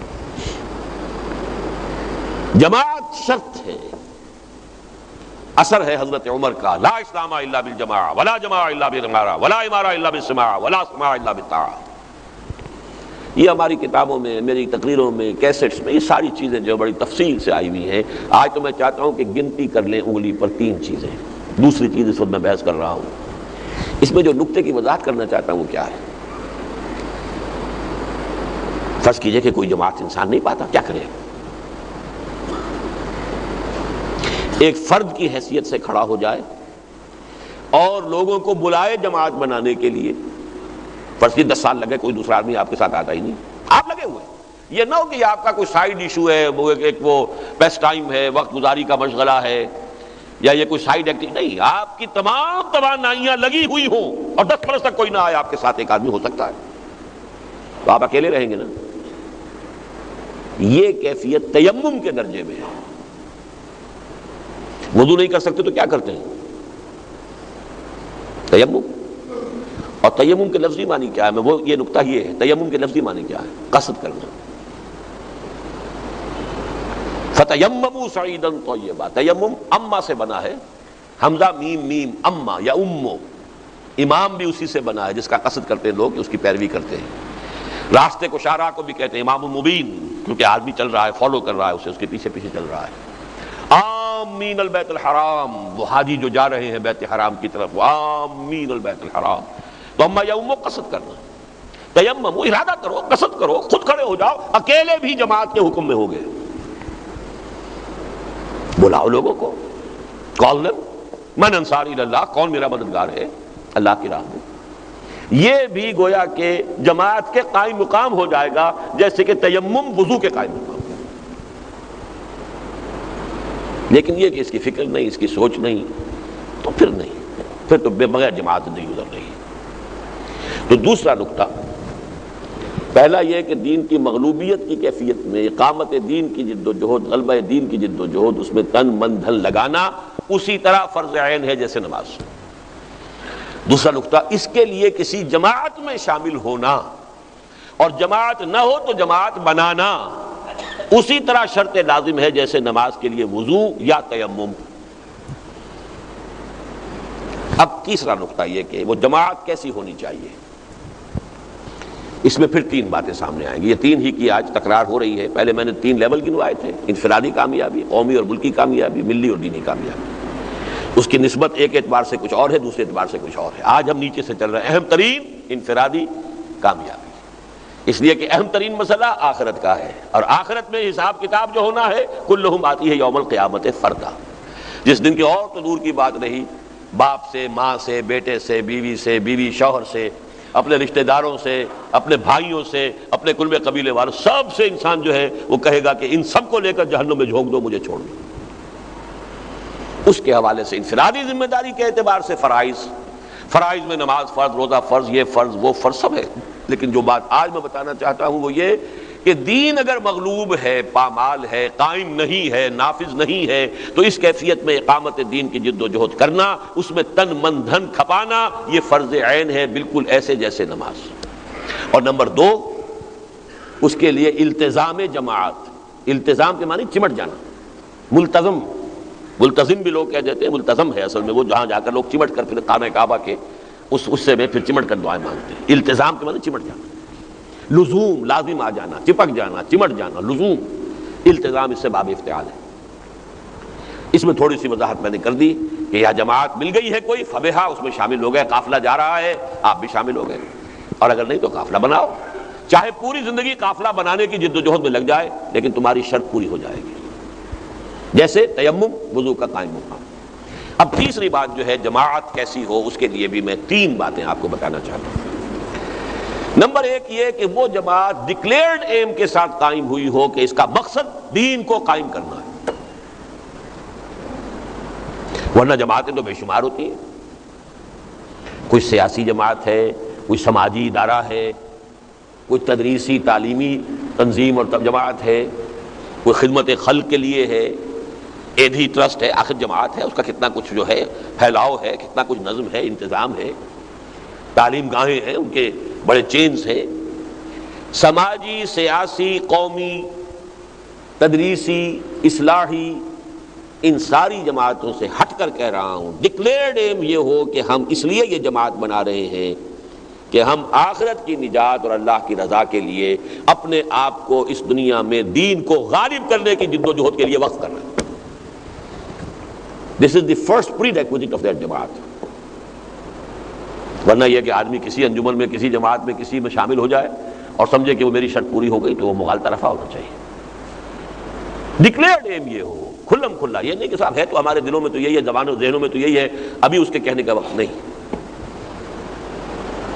It should be declared clear aim.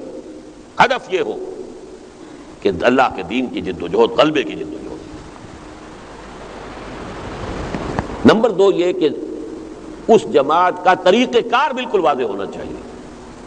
یہاں بھی ایک نقطہ پہلی مرتبہ آج میرے ذہن میں آیا ہے. یہ میں اپنے رفقا کے لیے بھی تو کچھ ضیافت تباہ کا سامان جو ہے اس طریقے سے اللہ فراہم کرا دیتا ہے کہ وہ بھی یہ نہ سمجھے کہ ہم نے تو وہی کچھ سنا ہے جو ہمیشہ سنتے رہے. ایک عجیب نقطہ سامنے آیا ہے. دیکھیے بلائنڈ فیتھ صرف نبی پر ہو سکتا تھا. نبی کے لیے ہرگز ضروری نہیں تھا کہ وہ یہ بتائے کہ مجھے یوں کرنا ہے، یوں کرنا ہے، ایسے کرنا ہے، یہ مراتب ہوں گے، یہ مراحل ہوں گے، یہ حضور You have to have blind faith in him. وہ نبی ہے، اللہ کا صدا، وہ معصوم ہے. کہیں اگر خدا نہ خواستہ کہیں کوئی امکان ہوا بھی غلط روپ میں پڑھنے کا، اللہ سیدھا کر دے گا، معصوم ہے. آپ اپنا ہاتھ اس کے ہاتھ میں دیجئے، فارغ. اب کوئی اور شخص اس پوزیشن میں نہیں ہے کہ آپ کہے کہ صاحب بس میں نے تو اس کو مان لیا. اگر یہ کیا تو گویا کہ یہ شرک فی النبوت ہو جائے گا. وہ بتائے کہ کیا کام کرنا چاہتا ہے، کیسے کرنا چاہتا ہے، کیا فلسفہ ہے، کیا اس کے سامنے طریقہ کار پیش نظر ہے، کیا مراحل ہیں، ہر مرحلے کے پری ریکوزٹس کیا ہیں، وہ کیسے ایک مرحلے سے دوسرے مرحلے میں جائے گا. دس از ڈیفینیٹلی پری ریکوزٹ. نبی کے لیے ضروری نہیں تھا.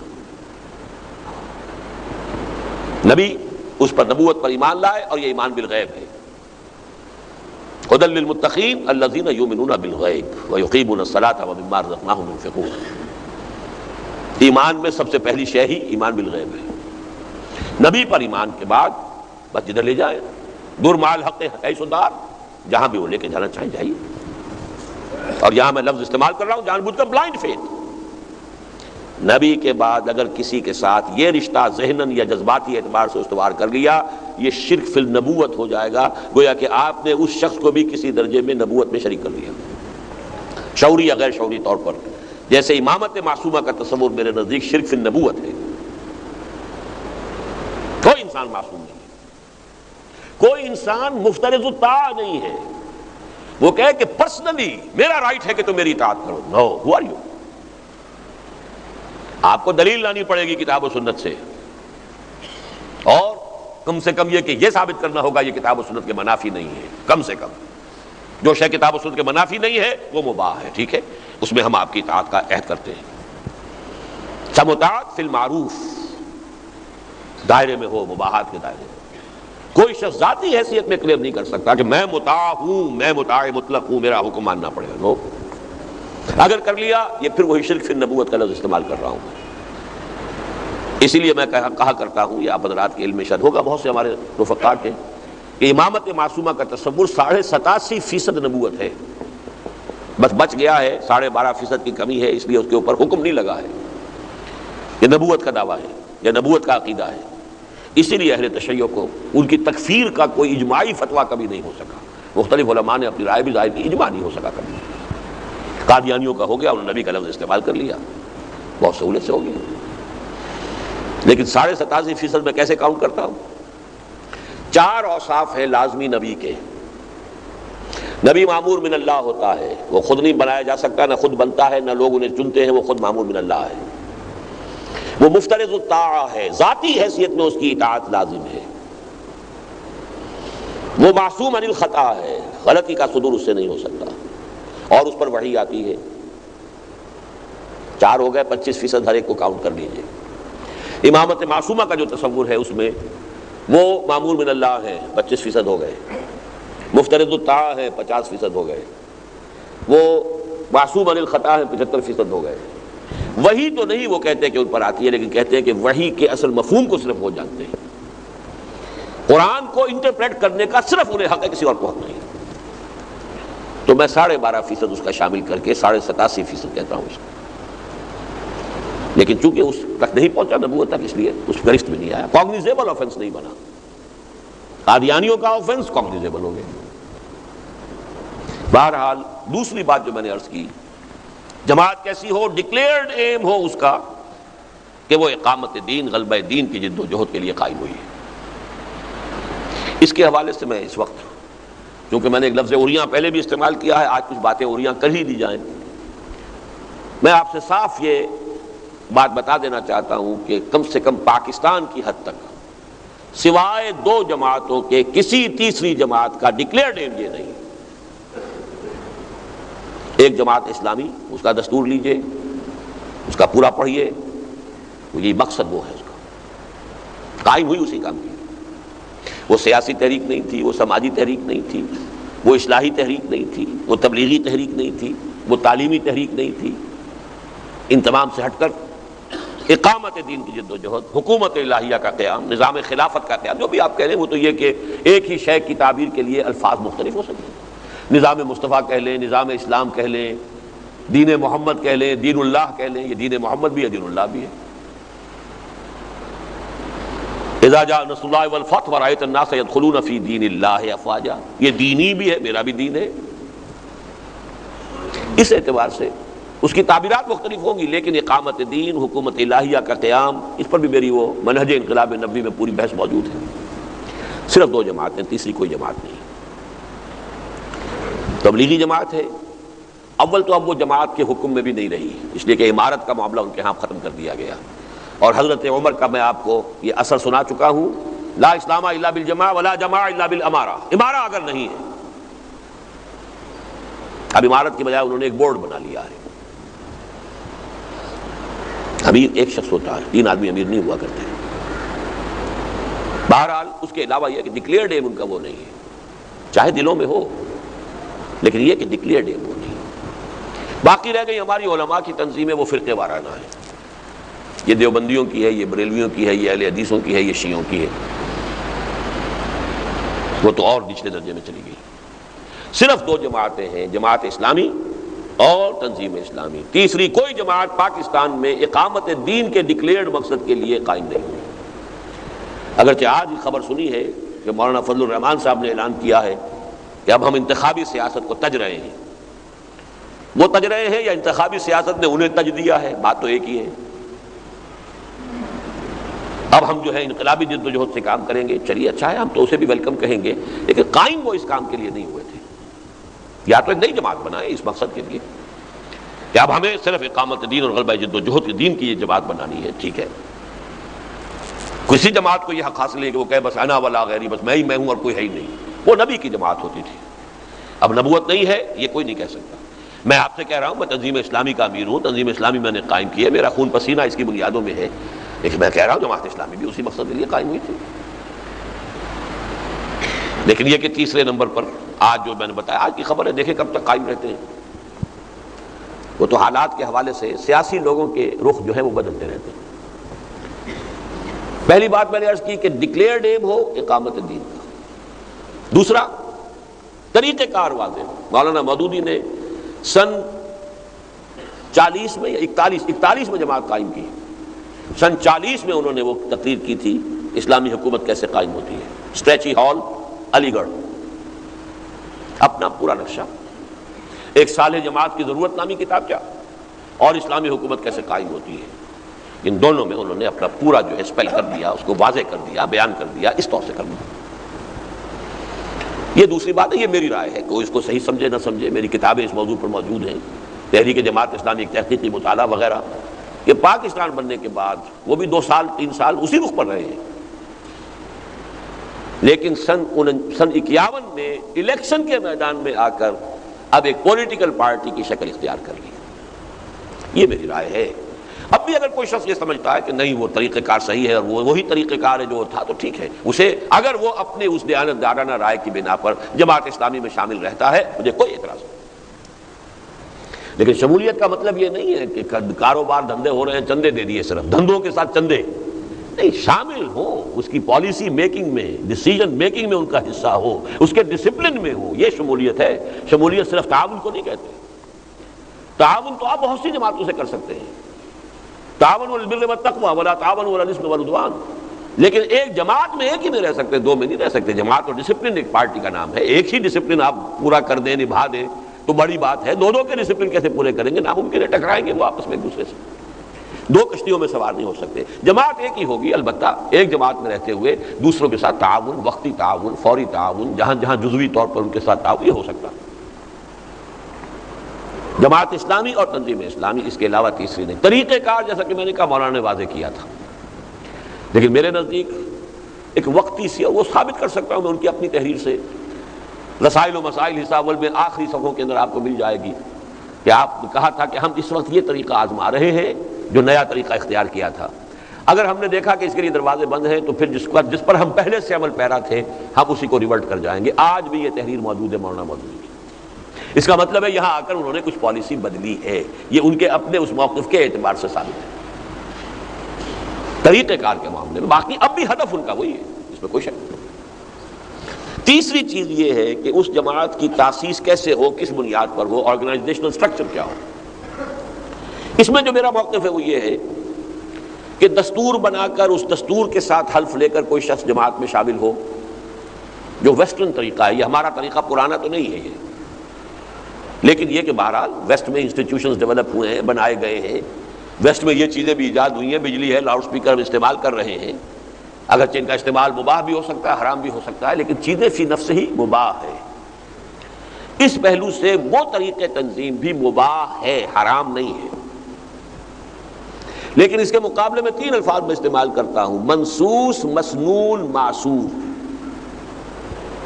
نص, قرآن و حدیث کی نص وہ صرف ایک تنظیم کی طرف رہنمائی کرتی ہے, اور وہ ہے بیعت, شخصی بیعت کی بنیاد پر تنظیم. سنت, آپ کا تعامل, آپ کا طرز عمل, وہ بھی بیعت. جو آیا اسلام لایا اس نے اسلام کی بیعت کی. جو اب منظم ہو رہے ہیں تو سم و طاعت کی بیعت ہے. کہیں اگر سرفروشی کا مرحلہ آ گیا ہے کہ یہاں سب کے سب ہلاک ہو جائیں گے, بھاگیں گے نہیں, تو بیعت رضوان ہو رہی, بیعت ہی بیعت ہے. خلافت ہو رہی ہے تو بیعت. پھر معصور, اثر کہتے ہیں ہم اپنی پوری تاریخ کے اندر چلے آئیے، آثار جو ہیں، تو خلافت قائم ہوئی تو بیعت پر، حضرت حسین میدان میں آئے چیلنج کرنے کے لیے اس وقت کے نظام کو تو بیعت کی بنیاد پر، عبداللہ ابن زبیر آئے تو بیعت کی بنیاد پر۔ گویا کہ ہماری پوری تاریخ میں تنظیم کا ایک ہی طریقہ ہے، اور وہ منصوص بھی ہے، مسنون بھی ہے، معصور بھی ہے، وہ بیعت کا، شخصی بیعت، کہ جس شخص کے ساتھ اتفاق ہو، جس شخص کے طریقہ کار کے ساتھ متفق ہو جائیں اور اس پر آپ کو اعتماد بھی ہو۔ دل کو چیر کر تو آپ دیکھ نہیں سکتے، لیکن اس کے ماضی کو دیکھیں، اس کے مشاغل کو دیکھیں، جتنی بھی اپنی توجہ ہو سکتی ہو ممکن اس کو چھان پھٹک کر لیں، اس کے بعد اگر قابل اعتماد نظر میں آئے تو اس کے ہاتھ میں ہاتھ دے کر بیعت کر کے۔ اور یہ طریقہ ہے تنظیم کا، جماعت سازی کا، جو منصوص ہے، یعنی قرآن اور حدیث کی نصوں میں موجود ہے، نصوص میں۔ مسنون ہے کہ حضور کی پوری سیرت میں، اس کی سنت میں آپ کو نظر آتا ہے۔ معصور ہے، ہماری پوری تاریخ کے اندر یہی تعامل رہا ہے، سوائے اس صدی کے کہ یہاں انگریز کی آمد کے بعد جو نظام بنے ہیں وہ پھر دستوری قسم کی جماعتیں بھی بنی ہیں، جیسے جماعت اسلامی ہے، وہ بھی مباح ہے، وہ حرام کے درجے میں نہیں۔ یہ ہے تین باتیں جو میں نے آپ کے سامنے رکھی ہیں کہ جو میری آج کی گفتگو کا لب لباب ہے، اور یہی الدین والنصیحہ، خیر خواہی کے جذبے کے تحت میں آپ کو اپنے کم سے کم یہ 32 سالہ غور و فکر، سوچ بچار، اور جس پر کہ خود پھر میں نے اپنی زندگی کو استوار کیا ہے۔ یہ میرے لیے کوئی اکیڈمک ایکسرسائز نہیں ہے، صرف یہ میرے لیے کوئی علمی اور تصنیفی مشغلے کی حیثیت رکھنے والی شے نہیں ہے، اسی پر میں نے اپنی زندگی کو استوار کیا ہے، اسی پر الحمدللہ آج تک چل رہا ہوں، اور اسی پر جینے اور بقیہ جتنی زندگی ہے اس میں قائم رہنے اور اسی پر مرنے کی جو ہے آرزو ہے۔ اور حدیث نبوی ہے، لا یؤمن احدکم حتی یحب لاخیہ ما یحب لنفسہ، تم میں سے کوئی شخص مومن نہیں ہو سکتا جب تک کہ اپنے بھائی کے لیے بھی وہی شے پسند نہ کرے جو اپنے لیے پسند کرتا ہے۔ اور الدین والنصیحہ، دین نام ہے خیر خواہی کا۔ قیل لمن یا رسول اللہ، قال للہ ولکتابہ ولرسولہ ولائمۃ المسلمین وعامتہ۔ یہ خیر خواہی کا حق ہے جو ادا میں کر رہا ہوں آج، کہ یہ تین چیزیں آج گنتی کر کے مجھ سے لے کر اٹھیے، آگے ان کو ماننا نہ ماننا، اختیار کرنا نہ کرنا، ان پر عمل کرنا نہ کرنا، یہ ہر شخص کا اپنا اختیار ہے۔ اب میں بہت ہی اختصار کے ساتھ اوپر کی دو منزلوں کے بارے میں بھی کچھ باتیں کر لوں۔ قومی اور ملکی سطح، جو ہم پاکستانی قوم کے نام سے آئیڈینٹیفائڈ ہے، ایک ہمارا پاسپورٹ ہے، اس پر ہماری نیشنلٹی پاکستانی لکھا ہوا ہے، ایک ملک ہے جو پہلے دو خطوں پر مشتمل تھا، وہ علیحدہ علیحدہ ہو گئے، اور بدقسمتی سے ایک حصے نے اپنا نام بھی بدل دیا، چھوڑیے ان باتوں کو۔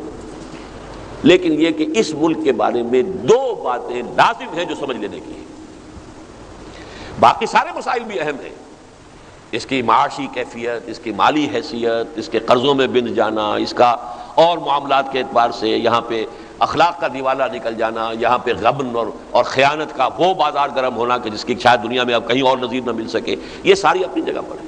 ہمارا لٹریسی پرسنٹیج اتنا کم ہے، یہ ساری چیزیں اپنی جگہ، ان میں سے کسی کو میں نہیں کہتا کہ یہ کوئی غیر حقیقی یا غیر اہم مسائل ہیں، لیکن دو باتیں ہیں کہ جو ہے جڑ کی باتیں جن کو سمجھ لینا چاہیے، اور ان پر پوری تفصیل سے تو میری کتاب استحکام پاکستان کے نام سے موجود ہے۔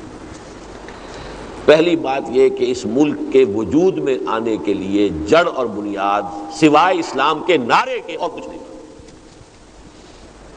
لفظ نعرہ استعمال کیا میں نے، یہ نہیں کہا اسلام تھا، نہیں، اسلام کا نعرہ۔ اس میں پوری بحث ہو جائے گی کہ مسلم لیگ کو دینی جماعت نہیں تھی، مسلم لیگ کی قیادت کوئی پریکٹسنگ مسلم پر مشتمل نہیں تھی، علماء کی حیثیت اگر تھی تو وہ ثانوی معاونین کی تھی، مددگاروں کی تھی، وہ اس کی قیادت میں شامل نہیں تھے۔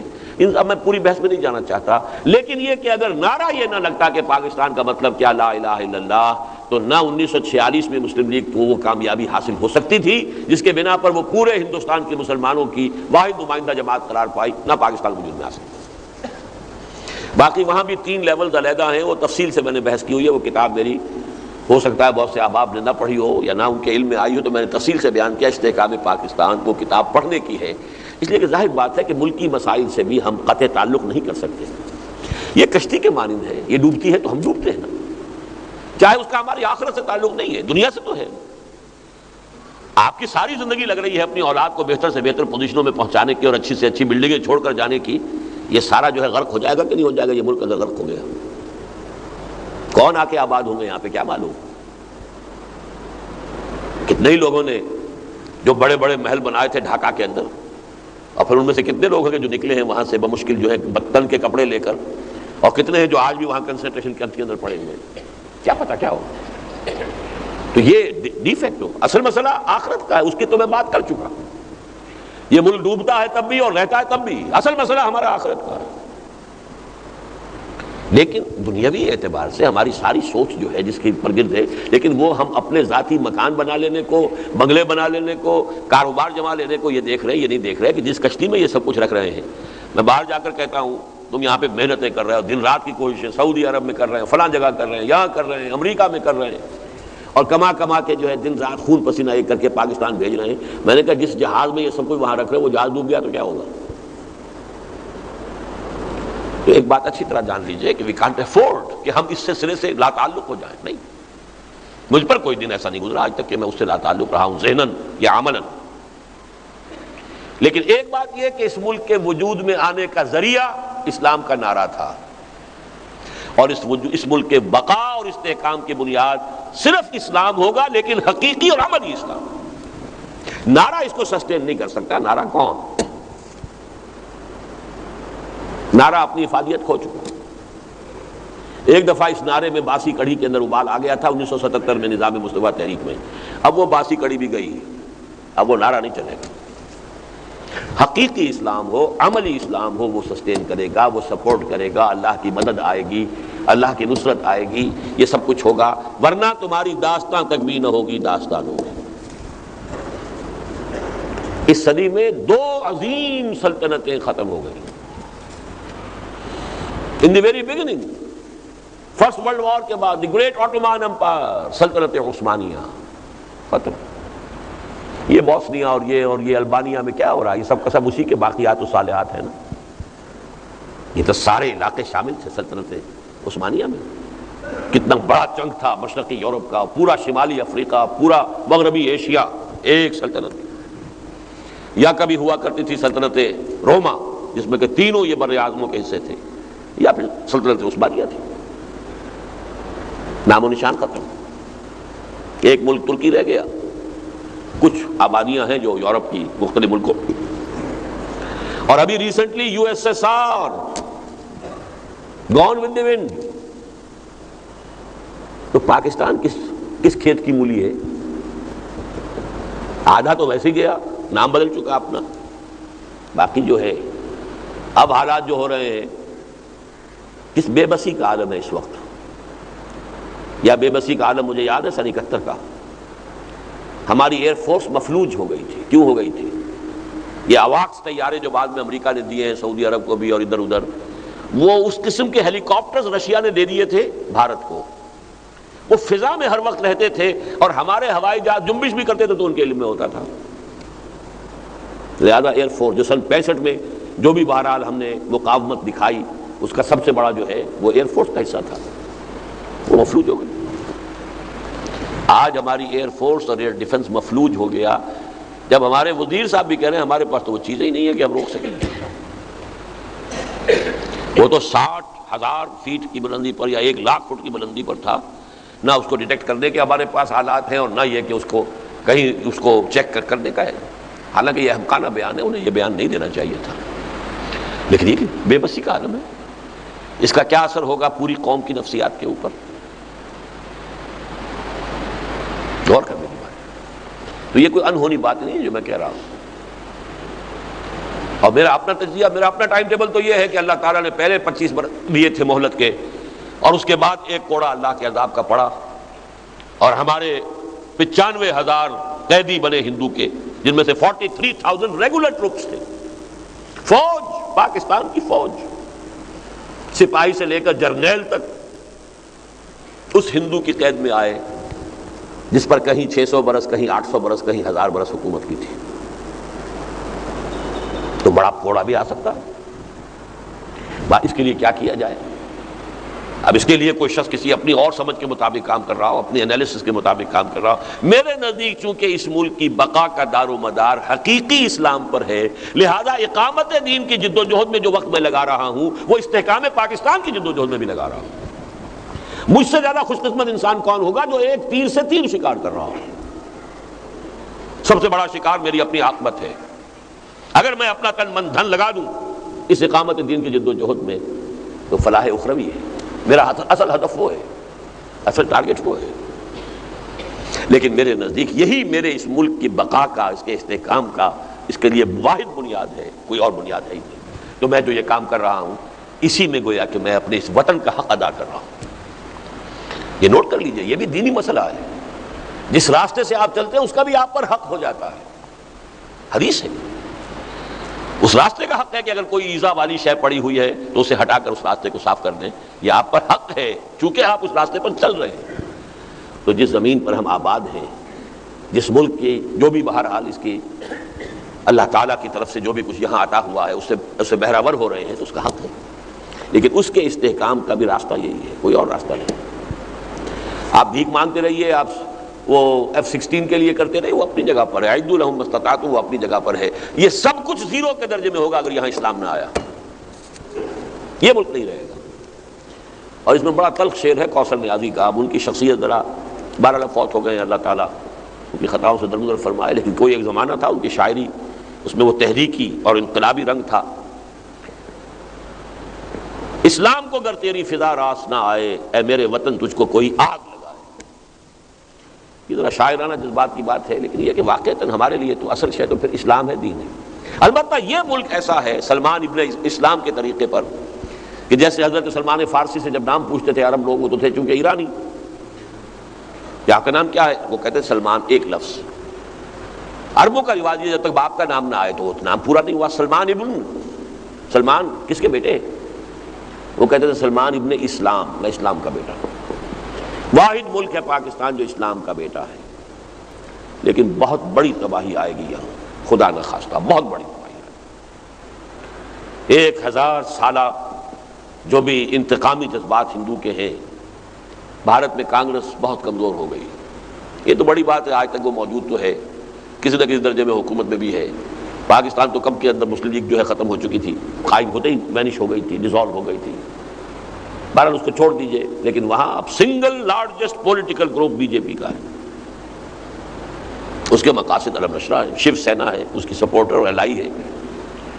ان کے مقاصد، ان کے نظریات بالکل واضح ہیں. کیا حشر ہوگا؟ اس بات کو ذہن میں رکھیے. یہ ہے دوسری سطح.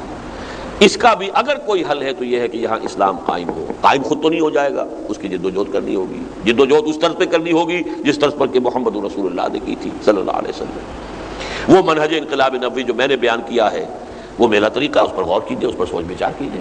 وہ بات رہ گئی تھی وہاں جا کے میں نے کہا 2 ہی جماعتیں ہیں اقامت دین کے ڈکلیئرڈ آبجیکٹو کے ساتھ قائم ہوئی، ایک جماعت اسلامی اور ایک تنظیم اسلامی. جماعت اسلامی کے 2 چھوٹے چھوٹے پیمفلیٹس مولانا مودودی کے، اسلامی حکومت کیسے قائم ہوتی ہے اور ایک سارے جماعت کی ضرورت ہے. ان میں انہوں نے اپنا طریقہ کار بنیادی طور پر بیان کر دیا تھا. چینج کی ہے پاکستان میں آ کر، اس کا ثبوت میں انہی کی تحریر سے، ان کے حوالے سے آپ کو دے رہا ہوں. لیکن یہ ہے کہ ہم نے اپنا پورا طرز عمل جو ہے 400 صفحے کی کتاب میں بیان کر دیا ہے، سیرت النبی سے ماخوذ کر کے. یہ طریقہ ہے پورا انالیسس سیرت النبی کا، منہج انقلاب نبوی کتاب پڑھیے آپ.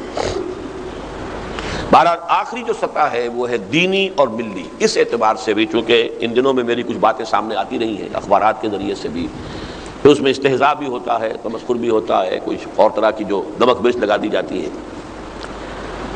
دیکھیے ملت کی سطح پر اور دین کی سطح پر بھی ایک عمل ہے جو بہت جلد اپنے تکمیلی مرحلے کو پہنچنے والا ہے. وہ تکمیلی مرحلے سے مراد کیا ہے؟ پہلی بات قرآن سے سمجھیے کہ حضور کو بھیجا گیا غلبہ دین کے لیے. هو الذی ارسل رسولہ بالہدی ودین الحق لیظہرہ علی الدین کلہ، 3 دفعہ قرآن میں آیا. دوسری بات یہ کہ حضور کو بھیجا پورے عالم انسانیت کے لیے، 5 دفعہ آیا یہ مضمون. اور سب سے نمایاں آیت یہ ہے وما ارسلناک الا کافۃ للناس بشیرا ونذیرا. تو حضور کے مشن کی تکمیل اس وقت ہوگی جب کل روئے ارضی پر اللہ کا دین قائم ہو جائے. تاریخ ادھر جا رہی ہے، اس کی پیشن گوئیاں صریح احادیث میں موجود ہیں. نوید خلافت کے عنوان سے ہم نے وہ لاکھوں کی تعداد میں وہ 4 ورقہ جو ہے پھیلایا ہے. اب مجھے معلوم نہیں آج یہاں کہیں ہے یا نہیں، دستیاب ہو سکتا ہے یا نہیں، لیکن جو صاحب بھی چاہیں گے ان کے لیے ہم وہ کہیں نہ کہیں سے فراہم کریں گے، ہماری لوکل تنظیموں کے ذریعے سے، تنظیم کے رفقا کے ذریعے سے. کہ قیامت سے قبل، چونکہ بات قیامت سے شروع ہوئی تھی، قیامت آنی ہے اور پھر ہمارا محاسبہ ہونا ہے، اصل ہمارا مسئلہ وہ ہے، وہاں سے بات شروع ہوئی تھی. قیامت سے پہلے اس پورے روئے ارضی پر اللہ کا دین غالب ہوگا، خلافت علی منہاج النبوت کا نظام قائم ہوگا. اس کے لیے جو خوشخبریاں ہیں حضور نے دی ہیں صریح، وہ ہم نے احادیث کی صورت میں عام کی نوید خلافت کے روح سے۔ اور یوں سمجھیے تیسرے اعتبار سے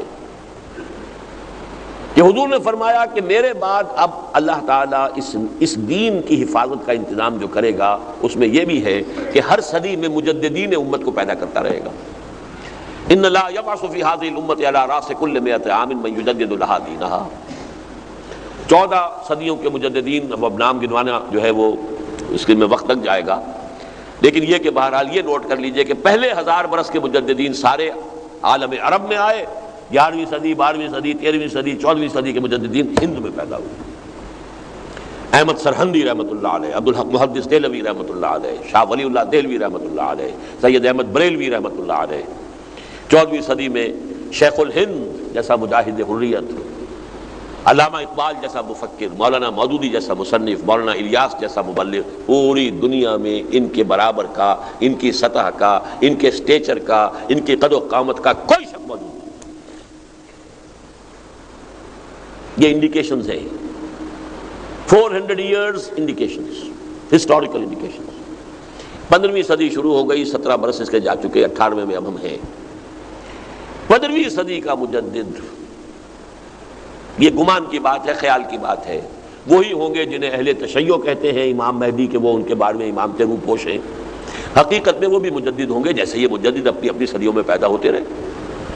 حضرت احمد سرہندی کوئی 1000 برس سے کہیں روح پوش تو نہیں تھے، شاہ ولی اللہ دہلوی کہیں روح پوش نہیں، روح پوش ہوں گے عالم ارواح میں کہیں ہوں گے، عالم ارواح سے اپنے والدین کے ذریعے سے وہ دنیا میں آ گئے، ایسے ہی کوئی شخص۔ لیکن اہل سنت بھی مانتے ہیں کہ عرب میں اسلامی حکومت قائم کرنے کے لیے ایک عظیم شخصیت ابھرے گی۔ دوسری طرف اس کی حکومت قائم کرنے کے لیے، مضبوط کرنے کے لیے، مستحکم کرنے کے لیے مشرق سے اور خاص طور پر خراسان کی طرف سے فوجیں آئیں گی۔ یہ عجیب حقائق ہے، ذہن میں رکھیے۔ عرب قوم من حیث القوم کھوکھلی ہو چکی ہے۔ 2 اسباب ہو گئے اس کے کھوکھلے ہونے کے۔ ایک تو وہ مغرب کے بہت قریب تھی، یورپ کے بالکل قریب، یورپ کے اثرات اس پر سب سے پہلے پڑے۔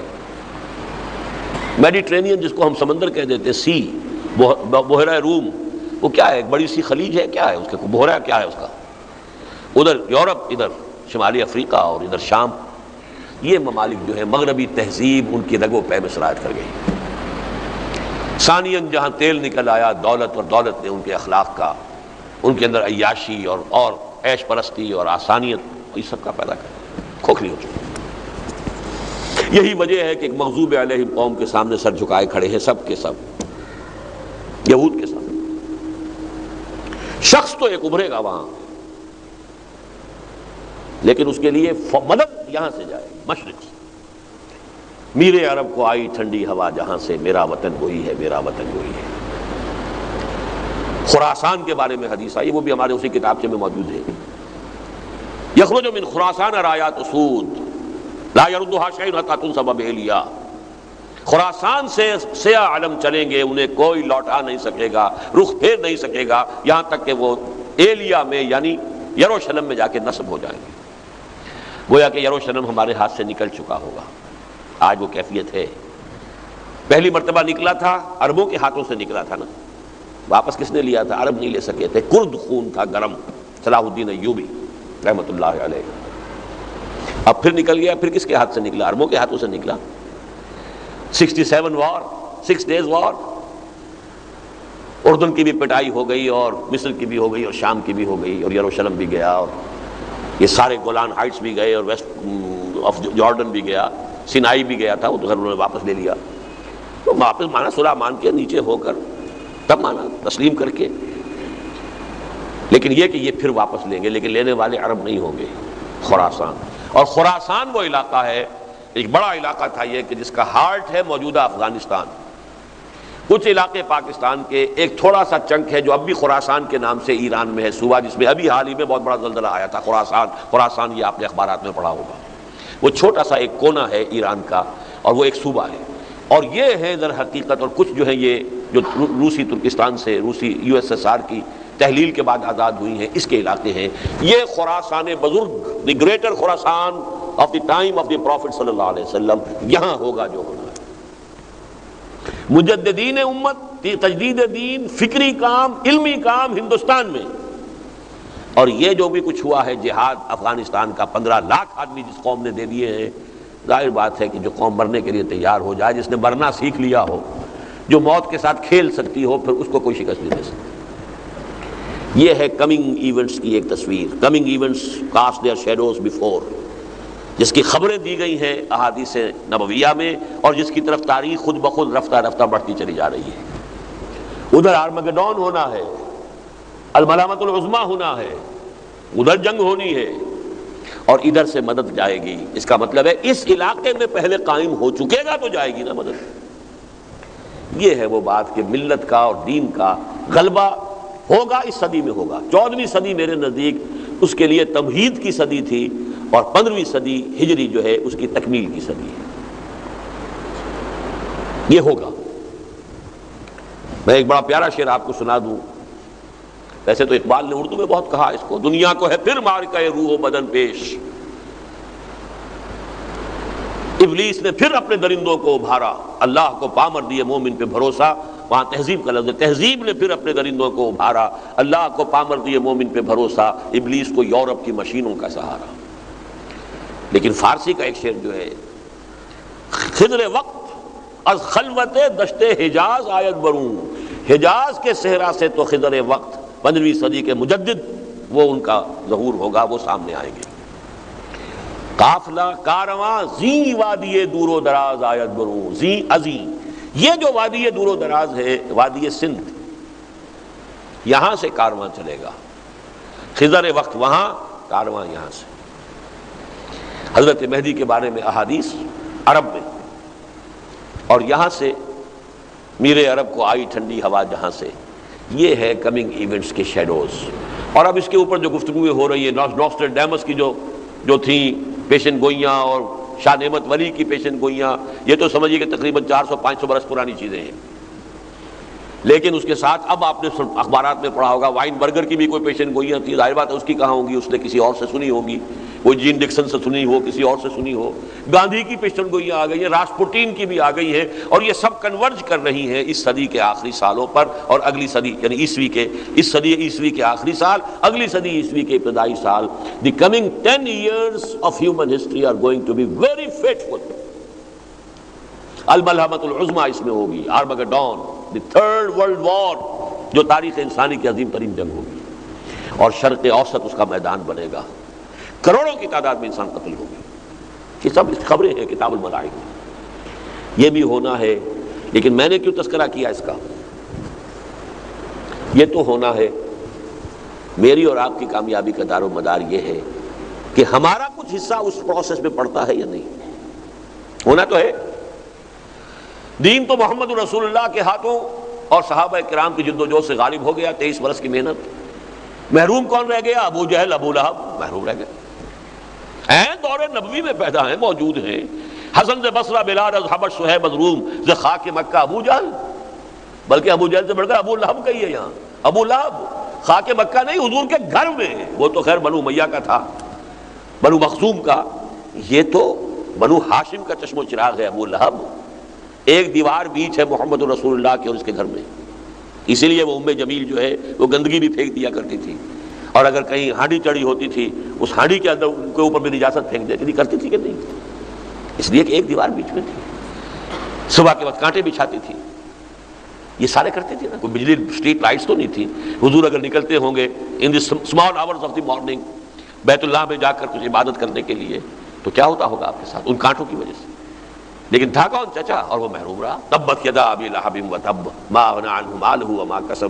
اس دور میں رہتے ہوئے لوگ اگر ناکام رہے اور شقی رہے تو اس دور میں بھی دین غالب ہو جائے گا. ہم شقی رہیں گے اگر ہم نے اپنے فرائض ادا نہ کیے. دس از دی کرکس آف دی میٹر. یہ نہیں ہے کہ دین غالب ہو گیا تو ہم کامیاب ہو گئے. ہم کیسے کامیاب ہو گئے؟ عین حضور کے ساتھ ہو کر ایک شخص جنگ کر رہا ہے، مر گیا ہے، شہید ہو گیا، قتل ہو گیا. سب لوگ کہہ رہے ہیں وہ تو جنت میں پہنچ گیا. حضور نے فرمایا میں نے تو اسے دوزخ میں دیکھا ہے. تحقیق کی گئی. یہ دو واقعات علیحدہ علیحدہ آتے ہیں. ایک تو یہ ہے کہ زخمی ہو گیا تھا اور زخموں کا جو درد کرب تھا وہ برداشت نہیں ہو سکا، خودکشی کر لی تھی. اپنے عمل سے جہنمی بن گیا، چاہے وہ محمد رسول اللہ کے ساتھ ہو کر جنگ کی ہے اور زخمی ہوا. کلہم آتی ہے یوم القیامت فردا. یہ نہیں کہ آپ محمد کی جماعت میں شامل تھے تو کیا کہنے، بس آپ تو پاک ہو گئے، صاف ہو گئے. محمد کی جماعت میں عبداللہ ابن ابی بھی تھا جو کھڑے ہو کر جامع مسجد جمعے کے وقت کہتا تھا، پہلے اعلان کرتا تھا، لوگوں ان کی باتیں توجہ سے سنو، یہ اللہ کے رسول ہیں. شقی ہے، شقی رہا، شقی چلا گیا دنیا سے. دین کا غلبہ تو ہونا ہے. میری اور آپ کی کامیابی. بڑا پیارا شعر ہے، چسود از رہبر کامل تہی دستان قسمت را، خضر از چشمہ حیواں تشنہ میارت سکندر را. کوئی شخص تہی دست ہو، تہی دستان قسمت، خود بدبخت ہو تو خضر وقت بھی اس کی انگلی پکڑ کر لے کر چلے گا تو اسے کچھ فائدہ نہیں ہوگا. کہ چشمہ حیواں تک پہنچا کر بھی حضرت خضر سکندر کو واپس لے آئے، پانی نہیں پینے دیا، وہاں پہنچا تو دیا تھا. جسود از رہبر کامل تہی دستان قسمت را، کیا فائدہ. خضر از چشمہ حیواں تشنمی آرد سکندر را. تو اگرچہ یہ ہونا ہے، یہ میں نے اس حوالے سے کہا یہ ہونا ہے، لیکن اگر ہم اس پاکستان میں اقامت دین کی جد و جہد میں اپنا خون پسینہ ایک کریں تو ہم اس پروسیس میں بھی شریک ہیں. یہ ہے وہ تیسرا شکار. پہلا شکار میری اپنی عاقبت ہے، اس کے لیے میں نے ساری شروع جو کیا تو یہیں سے کیا. کلہم آتی ہے یوم القیامت فردا، لا یسأل حمیم حمیما یبصرونہم یود المجرم لا یفتدی من عذاب یومئذ ببنیہ وصاحبتہ واخیہ وفصیلتہ التی تؤویہ ومن فی الارض جمیعا ثم ینجیہ کلا یوم یفر المرء من اخیہ وامہ وابیہ وصاحبتہ وبنیہ لکل امرئ منہم یومئذ شأن یغنیہ. وہ ہے ہمارا اصل ہدف. اس کے لیے فرائض دینی، باقی سارا آپ کو معلوم ہے، مجھ سے بھی بہتر معلوم ہوگا. نماز کے یہ فرائض ہیں اور فلاں یہ فرائض ہیں، سب جو کمی رہ گئی ہے میں نے بیان کی. ایک دین کی مغلوبیت کی کیفیت میں اس کو غالب کرنے کی جد و جہد. اولاً تو یہ سمجھ میں آ جائے، بات تو بہت اچھا ہے کہ اولین فرض عین یہ ہے. نماز بھی اس کے لیے درکار ہے، روزہ بھی اس کے لیے درکار ہے، انفاق بھی